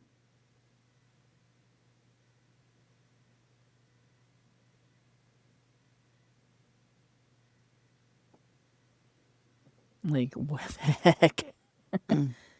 Like, this indicates that at least sometimes men are experiencing multiple instances. Yeah. If they haven't eliminated the hazing over the last 14 years that was leading to such high levels previously. And so they by the way, they switched from rape to sexual harassment here. So what is sexual harassment? And that's another bit of DEI shit right there. It's sexual harassment used to be, for instance, if I were constantly to be telling Mike something about his butt, or if I ran HBR Talk, Lauren, you got to come to Ohio and give me a little time if you want to be on the show. That'd be sexual harassment. Yeah. If I constantly belittled Mike's opinion because he's male and I said it was less because he's male, or Lauren's because she's female and said it was less, he has more right to talk about these issues because he's a dude. That would be sexual harassment. But under the DEI umbrella, it becomes sexual harassment if Lauren decides she's male and her pronouns are zer and all that, and I say, no, we're not going to use your pronouns and I'm going to keep referring to you as female. Then I become a sexual harasser. Right? Under the DEI umbrella, if I'm offended, if Lauren's offended that I'm bisexual and speaks up about it, it's considered sexual harassment. Or if I'm in a relationship with a woman instead of a dude, and I talk about it, and Lauren's offended and speaks up about it, it becomes sexual harassment of me under the DEI umbrella. Jesus. If I shove my relationship in everybody's face, I am the gayest of gay women, and you better fucking like it. Like, and why, somebody says, don't do that, I don't want to hear about what you do in your bedroom, they're sexually harassing me under a DEI. When in reality, that would be me sexually harassing them. Yeah. Yeah, because nobody needs to know. I just had this situation happen at my job where one of the guys came around and he's talking about I don't want to get into explicit descriptions of what he was saying, but it's basically what he likes to do in the bedroom. Yeah. And I'm sitting right here. Not only don't I care, I don't want to think about anything that you're fucking because it's got to be twice as fat and 3 times as ugly.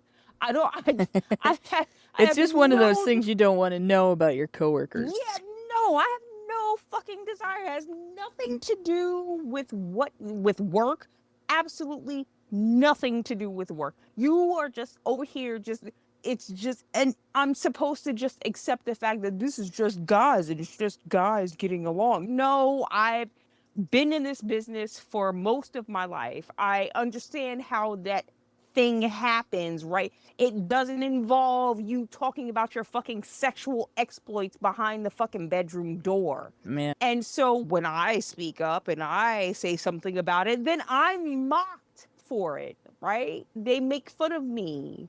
I swear to God, I just want to fucking my can't husband's ex. stand these people. Yeah. My husband's ex used to be middle management at a factory in the community they lived in before their divorce. And under her, she had a couple of workers on one of the lines in that factory that were constantly engaging in PDA. If they walked past each other, they had to pat each other on the butt or kiss or whatever and everything. And it's stuff that it depends on the personality of the individual in the room with them, whether you're like, I really don't want to see that. Or Yeah. I'm that person that always has this little, oh, we need that cute kind of smile, as long as it's not overtly sexual. Like, I don't want to see boob grabbing and shit like that. But, Yeah. you It's know, unnecessary. I don't, and Unnecessary. I don't mind if people call each other pet names at work and stuff like that, married couples that work Yeah. together and stuff, but I don't want to hear that thing you did in the bedroom last night really was Yeah. Yeah. awesome. And Oh I don't want my God. coworkers telling me what to do with my husband in the No. bedroom. Like, No. Nope. And you know, I've heard it all about all of at least the ones that are in the closest proximity to me, right? Like this one isn't fucking, I guess, because he's got diabetes, so his dick doesn't work. This one isn't fucking because he's religious and he doesn't fuck. there are It's just, drugs for the first one, but yeah, I don't need to know this. Why do I fucking need to know this? Why is this something that you talk about? Why is right, this right, something that is a topic of fucking conversation? But yet it is. And here we are. Here we are. right. And it's the same thing as my workplace is almost all women. All right. All of us are pre the stage where you stop having periods, right? And I've said before, I hate talking about that subject. It's not. Yeah. I don't want to sit around and talk about taking a shit No. either. Yeah, no. But No. we have one guy in the whole workplace. We have one guy. All Oh, right. that poor guy. I know. And so there was one meeting we had where he missed the meeting because he had to work.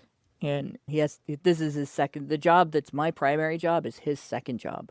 So his other job makes a lot more money for him than this one. But in any case, because he wasn't there, I finally was able to bring it up. Ladies, leaving your period blood on the toilet seat on nights when this guy is going to have to work and it's his job to clean the bathroom, in my opinion, that's sexual harassment. And I know you're doing Yeah. it because it's there when I come in at night and I have to clean the bathroom. And it doesn't, Yeah. I don't like it either, but I'm female and I have the same thing, so I understand.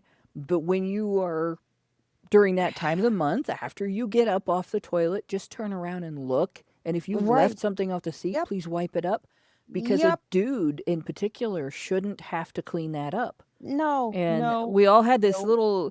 there was a little discussion over whether or not it was sexist to have different expectations for what he should accept and what I should accept. And I'm like, you guys bitch Wow. about it if there's urine on the floor, don't you? Yeah. If he Yep. misses, that's the same thing. We're talking about a bodily fluid that is a trash elimination. We're getting rid of our garbage, our bodily garbage. So, what constitutes sexual harassment in a workplace is often affected by what the individual who would be the target of sexual harassment, what is it reasonable to expect that person to tolerate versus what is reasonable for that person to have as a boundary that don't cross this boundary. Don't Yeah. make me listen to this. Don't make me clean up your poop or your period blood on the toilet seat and things like that. And a lot of it has to do with common courtesy. It's common courtesy to Yeah. not leave a mess for the next person to deal with in the bathroom. It's Yeah. common courtesy to not subject other people to your most private, personal matters, especially when they have to do with things that you wouldn't want other people watching. You Right. wouldn't want other people. If somebody came along with a camera and surreptitiously filmed you doing that, it would be a crime. So don't go Mm-hmm. around shoving it down people's throats verbally either. Yeah. And those are fair things to have as standards for. So there, it is fair to say it's sexual harassment in the workplace to subject somebody to that, just as much as it is sexual harassment in the workplace to pat somebody's butt every time you walk past them, especially after they've said no. But even if they haven't said yes, and they're not a partner of yours, like it's Mm-hmm. sexual harassment to ask your secretary to wear more revealing clothing, male or female, to wear more revealing clothing, and Yep. so on. It's crossing boundaries. Yeah. But when it comes to DEI, what DEI does is it comes in and says, based on your position in the progressive stack, your boundaries matter less, and these other people's boundaries matter more, and they have more right to cross your boundaries. They have a right to delegitimize your boundaries. So people can tell you you have to say certain things, and people can tell you that you have to accept certain impositions because of your demographic versus their demographic. And that's probably what's being changed. And in regard to the military sexual harassment policies, they're probably having to go through that with a fine tooth comb if the Biden administration inserted a whole bunch of gender ideology into it, including things like the idea that you're transphobic if you're super straight Yeah. or super gay or whatever. That means that you hate people because they're trans.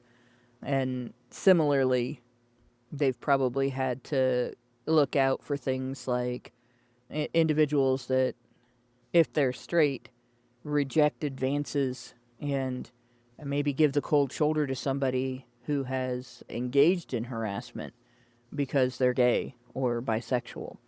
And again, it has to do with changing what respect people have for your boundaries based on demographic. So that this idea that this is just something to panic over and how dare they pause this and so on. No, I think it's perfectly reasonable to go through and double check and make sure that they are not subjecting service members to actual harassment in the name of preventing harassment, and Yeah. based on these concepts of diversity, equity, and inclusion, and microaggressions and phobias and so on. You have just as much right to say no to somebody because you're straight and they're gay, or you are straight and their gender identity doesn't match their biological sex, and their biological sex is not the sex you're attracted to. You have just as much right to say no without being labeled phobic or any other type of like hate label. Yeah. And it's just as much sexual harassment to try to impose on you against your will, regardless of the demographic of the individual doing it. Yep. So I don't know that we need to go through the what to know part, because this is for military personnel and it's just about how it's going to affect them with regard to training and such.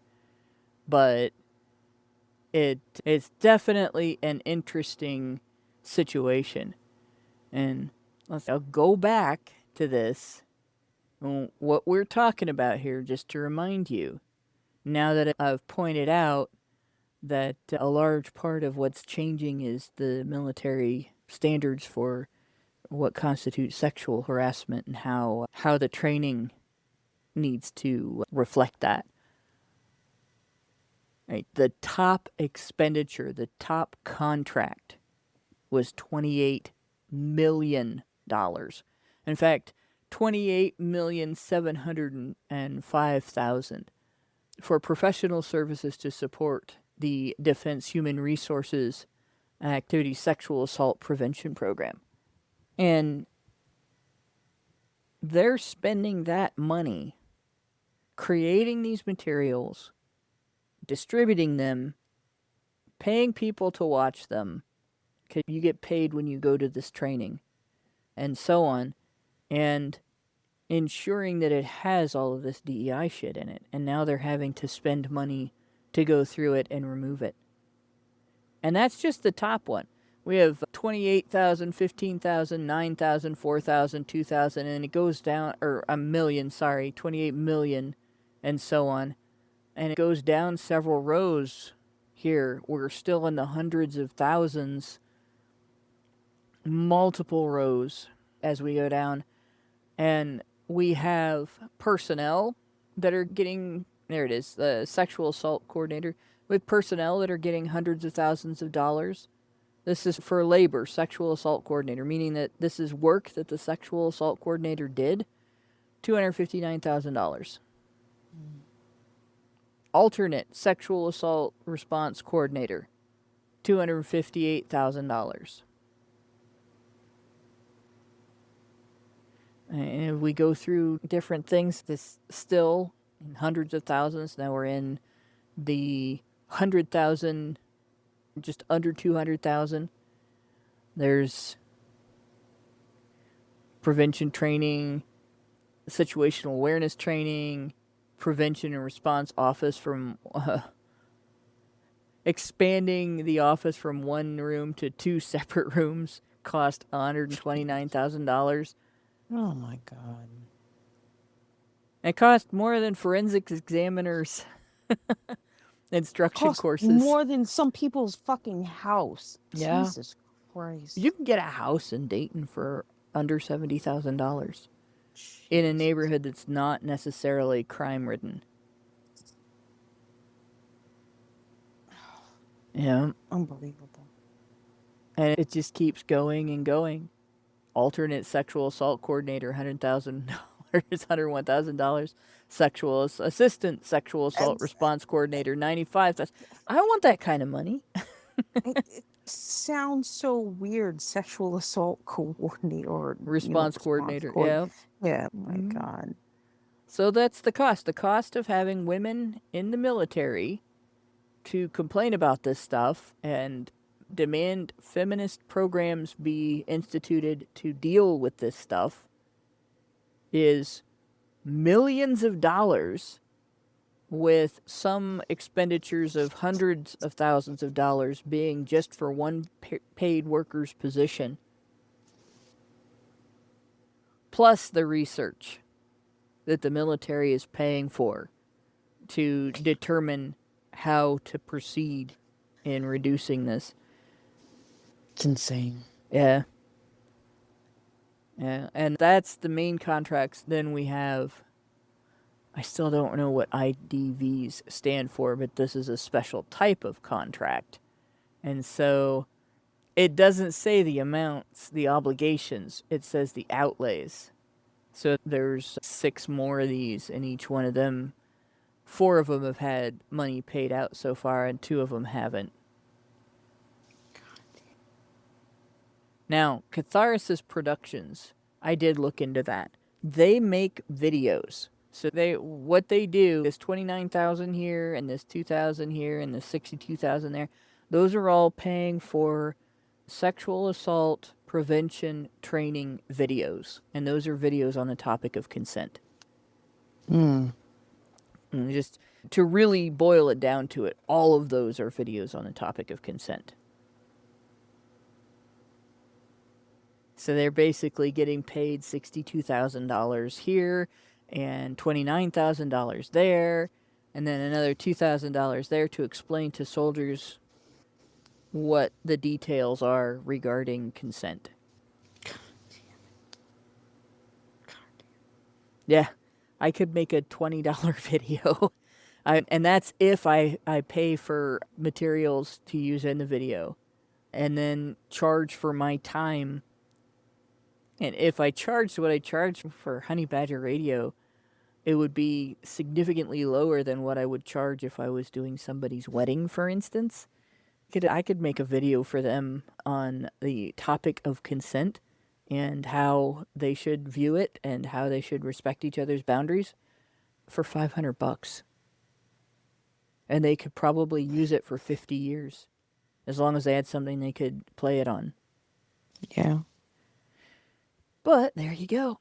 It wouldn't tell people that they have to use their assailant's proper pronouns when reporting the crime.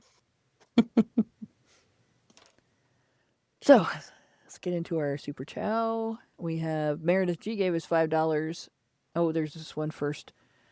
It says, crap, I missed this one. So I'm going to read it. Albatross gave us $10 yesterday at 6:55 p.m.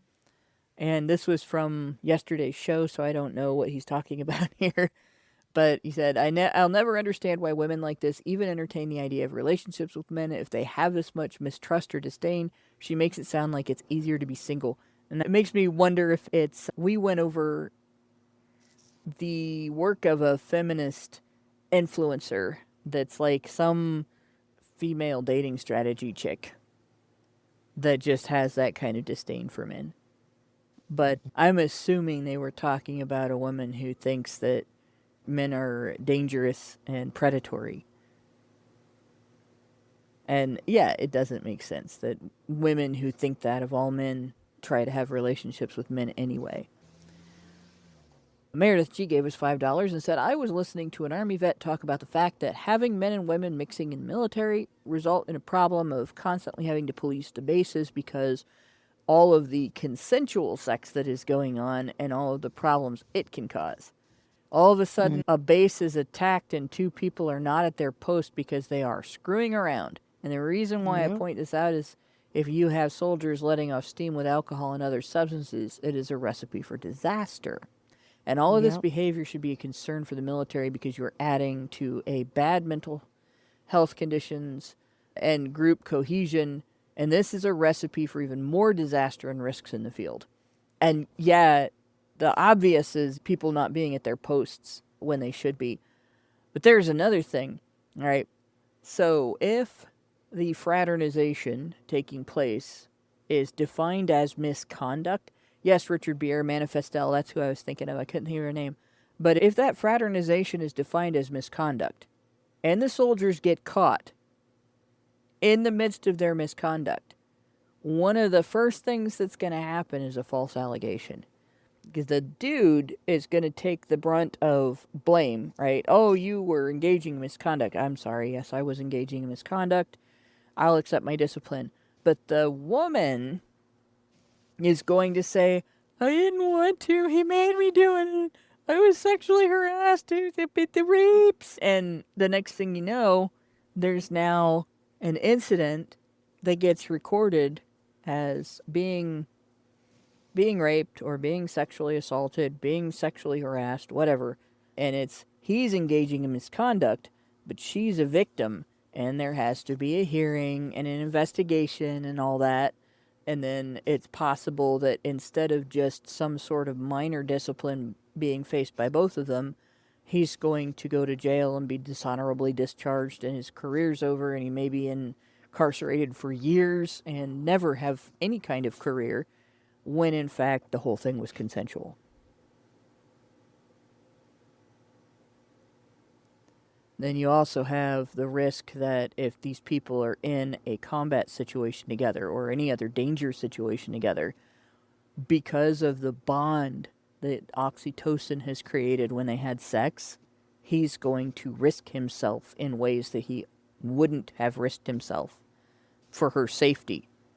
And she's going to rely on him risking himself in ways that she wouldn't have relied on him risking himself because it's romantic in her mind. It's a very bad formula. Meredith G gave us another $5 and said, for Carmelo Anthony, I think the point we miss is that in addition to the parenting problem, there's a problem that's created by taking traditional ways we socialize boys to become men. Yes, very much. Compound it by feeding these boys a culture that glorifies violence, help to create the poor decision-making that will lead to tragedy.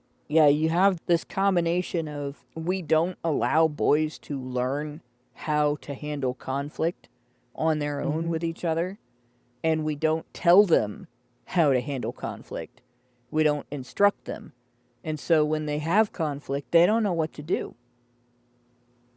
And then we also show them constantly media violence and music that glorifies violence and news reports that glorify violence and so on. And we also give them narratives that make them at odds with each other in ways that, like, the post incident racializing isn't happening in a vacuum. All right. The pre Yeah. incident racializing probably affected the decisions that were made in that situation as well. And so we are polarizing our youth in ways that Gen X had largely overcome. And it's a horrible thing to do to them, honestly. Yeah. Absolutely. In 1990, those guys might have been much more friendly with each other, Oh yeah. talking about their Un- times and so on in the races un- instead. undoubtedly. In fact, the You only know. race that would have come up would be the ones they ran. Yes. Exactly. My brother was the captain of his track team in high school. So I'm not unfamiliar. Yeah. And that's exactly what would have happened. But no, this is 2025 and all people want to do even in this chat is call him a nigger.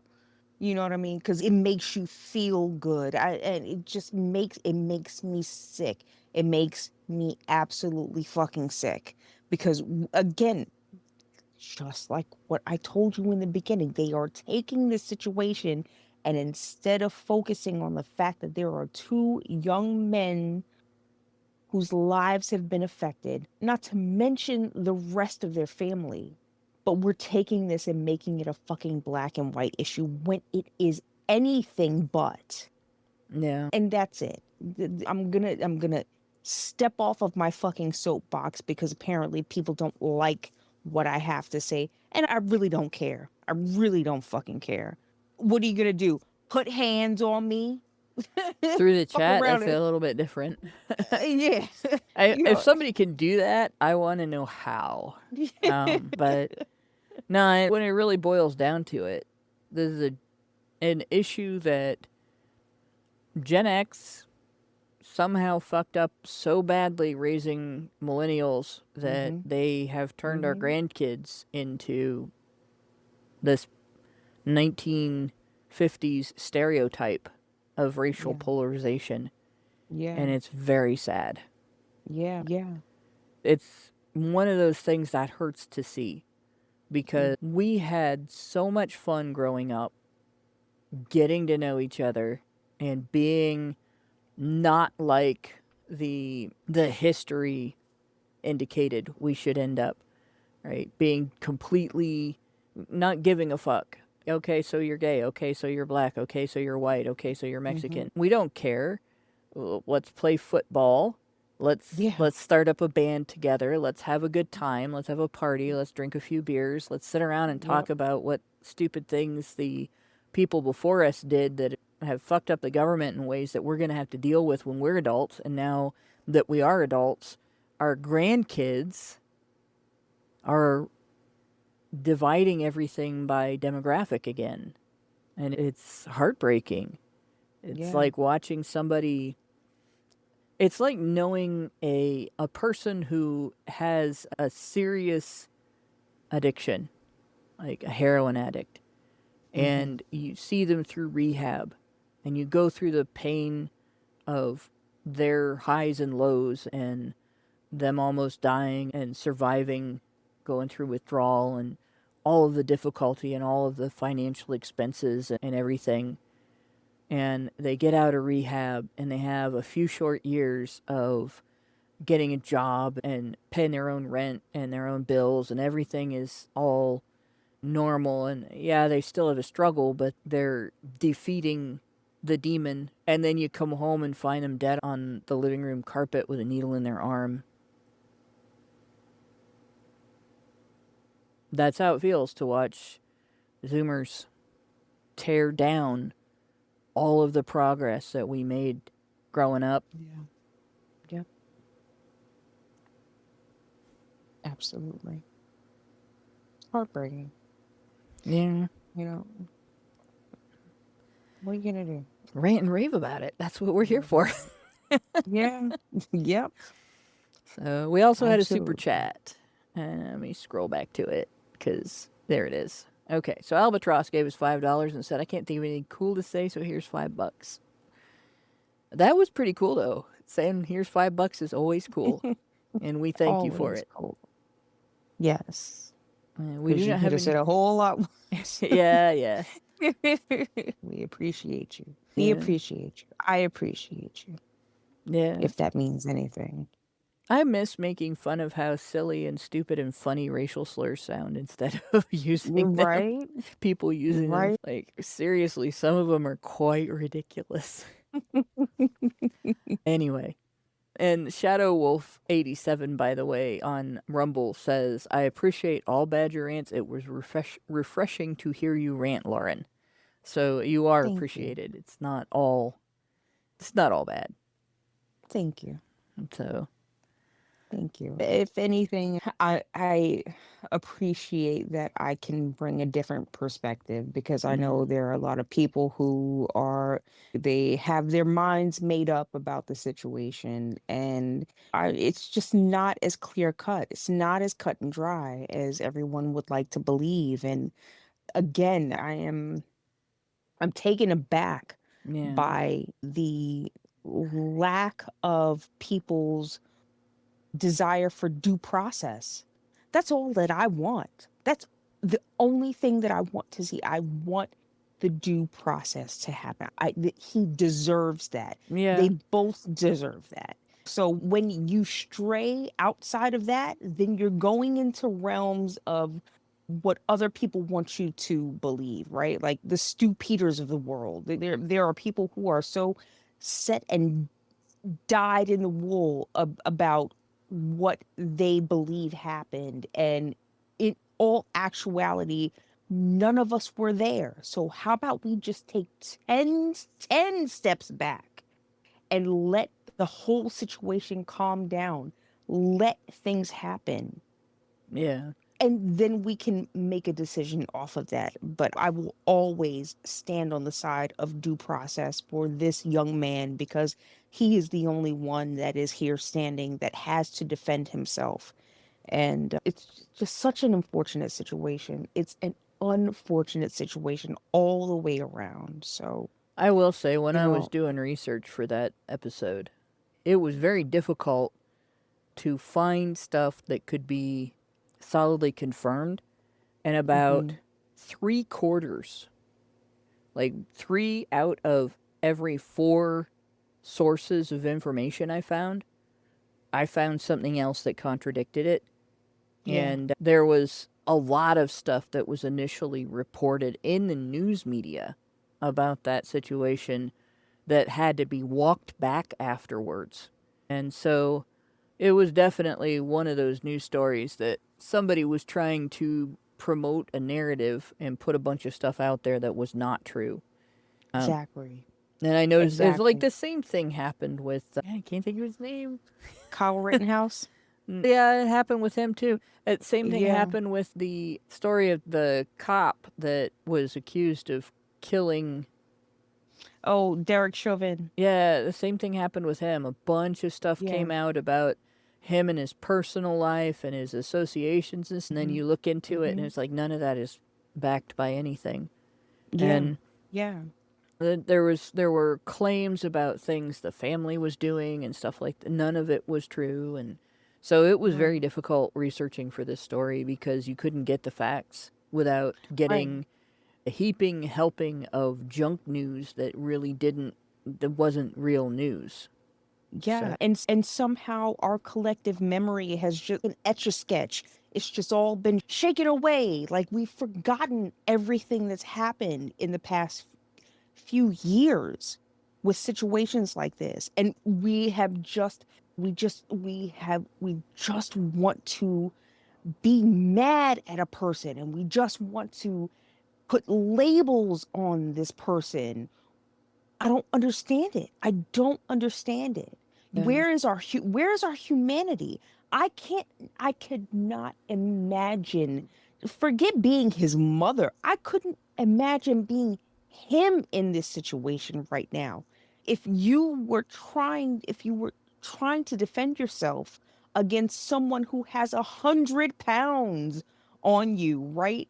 And nobody knows what was going through his mind during that moment. So everybody who has it in their mind that he's just this monstrous killer, he was just this, oh, get the fuck out of my face with that. no, I don't think he's monstrous, but I do think that he's going to have some serious regrets about this for the rest of his Oh, life. And absolutely. remember, There's no way that you could walk away from something like this and well, not yeah. have regrets for the rest of your life. You Right? remember And what I said about remembering the sound of the nose breaking for the rest of my life? yeah, yeah. He's gonna have a sound to remember. He's gonna have a bunch of sounds Oh to remember yeah. for the rest of his Oh life. yeah. Those are Oh never gonna yeah. go away. It's It'll never going fade to in his memory. He'll remember it's that going forever. to haunt him for the rest of his, even police officers who are charged with the duty of protecting and serving the population, even when they unfortunately have to do something so severe as to shoot a person, it never Never leaves them. leaves. And they are legitimately in the, let's assume in the cases where they are legitimately in the right to do such a thing as take a person's life, it will never leave them. So Well, why? and it hits you later in a different way than it did in the moment too, especially Yeah, if you're young. yeah, yeah. It didn't really it affected me when I was 17 and I broke that girl's nose and I heard the Hmm. sound of the crack, and it's a nasty wet sound, but it really didn't affect me the same at that age as it did 5 years later and 10 years later, when I had more maturity and a better understanding of there's damage that takes place. I had my nose broken professionally. I went to a doctor for it, and there's scar tissue and damage that takes place that it's never the same afterward. And conversely, in my situation, I will always be left with the thought of, why didn't I fight back against those girls that assaulted me? Yeah. Like, what could I have done? I'm still haunted. I've never spoken about this until this day, right now. I've never told anybody about this. And I am always haunted about why I didn't stand up for myself. Yep. It changes the way you live the rest of your life. Yeah, it does. It does. I have moments like that too. And the girl when I was 12 that assaulted me, and I over and over again, Yeah. and I didn't do It anything about it until I was about 13, and I didn't tell an adult about it it because it and just seemed like getting into a fight. I didn't yeah, understand the sexual aspect of it. it never goes away. Right? People don't understand that. You But beat yourself it's up over it. yeah, it's the people online who are spouting their opinions. You only have opinions because you have never been put in this situation. And I wish that I could be one of you. I wish that I could never have had this happen to me, so that I wouldn't have to have this opinion. I wish I couldn't be in this position. I wish I could just be a fucking keyboard warrior. I don't have that. And this is why I have the passion that I have behind my defense behind for this young man, or any young man in any situation. Yeah. It's just to just turn your back on people like that is so inhumane to me. And it will never be me. If people got to get it through their heads, there's no such thing as a situation that is truly just all black and white. Yep. And everybody in the situation is affected. The brother of the victim, for Yeah. instance, every sound that the guy with the knife had to hear, that brother also had to hear. Yeah. And in the whole thing, it's one of the reasons why I rant so much about what's wrong with zero tolerance and what's wrong with taking away the attack on boys will be boys. The attack on rough and tumble play between boys when they're little, where they use that rough and tumble play to learn to navigate their own boundaries and each other's boundaries. That attack is partly responsible for this incident. Yeah. So, as far as I'm personally concerned, every time I read about this, I get a little angry because people are talking about this in terms of race and they're talking about it in terms of toxic masculinity when every feminist that ever said it's toxic to say boys will be boys when boys engage in rough and tumble play had her hand on that knife in that moment. That's my opinion. Yep. And not to say that the guy's not responsible for what he did, but the vacuum that people see around that decision-making process isn't real. Yeah. But with that, we better get it going because it's really getting late and it's about time to have the after show. If you want to participate in our after show, if you want to get involved with the discussion in the after show, we're actually going over in the after show a discussion that I had with Grok and how it played out and what its implications are for men's rights activists possibly having an outlet for influencing the public through AI conversation bots. How it depends on how the bot handles information it takes in and how that information influences its future conversations. So if anybody's familiar with the Tay Tweets incident, you'll know what I'm talking about. But we have some potential here for maybe getting our information, statistics that we talk about that feminists don't talk about, history that we talk about that feminists don't talk about, and logic that contradicts a lot of feminist narratives into the discourse that is influenced by AI chatbots, basically. And Grok is indicating just by its responses in such a conversation that it is possible to influence how the bot responds to various types of information. It may be a way to get past like the type of censorship that Google engages in, for instance, especially as people are starting to use Grok as a search engine and other chatbots as search engines, right? And if you want to be part of discussions like that, go to feedthebadger.com and you will find various options for supporting the Badgers, including options that allow you to be a participant, a listener, or a listener and participant in the after shows, the patron-only after shows.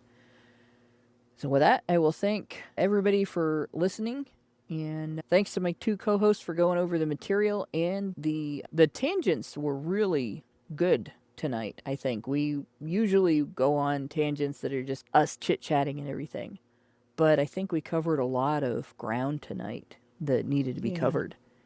So thanks very much for that. And thanks to everybody who works in the background to make HBR Talk happen. And good night, all. Love you all. Have a good night. Love you guys.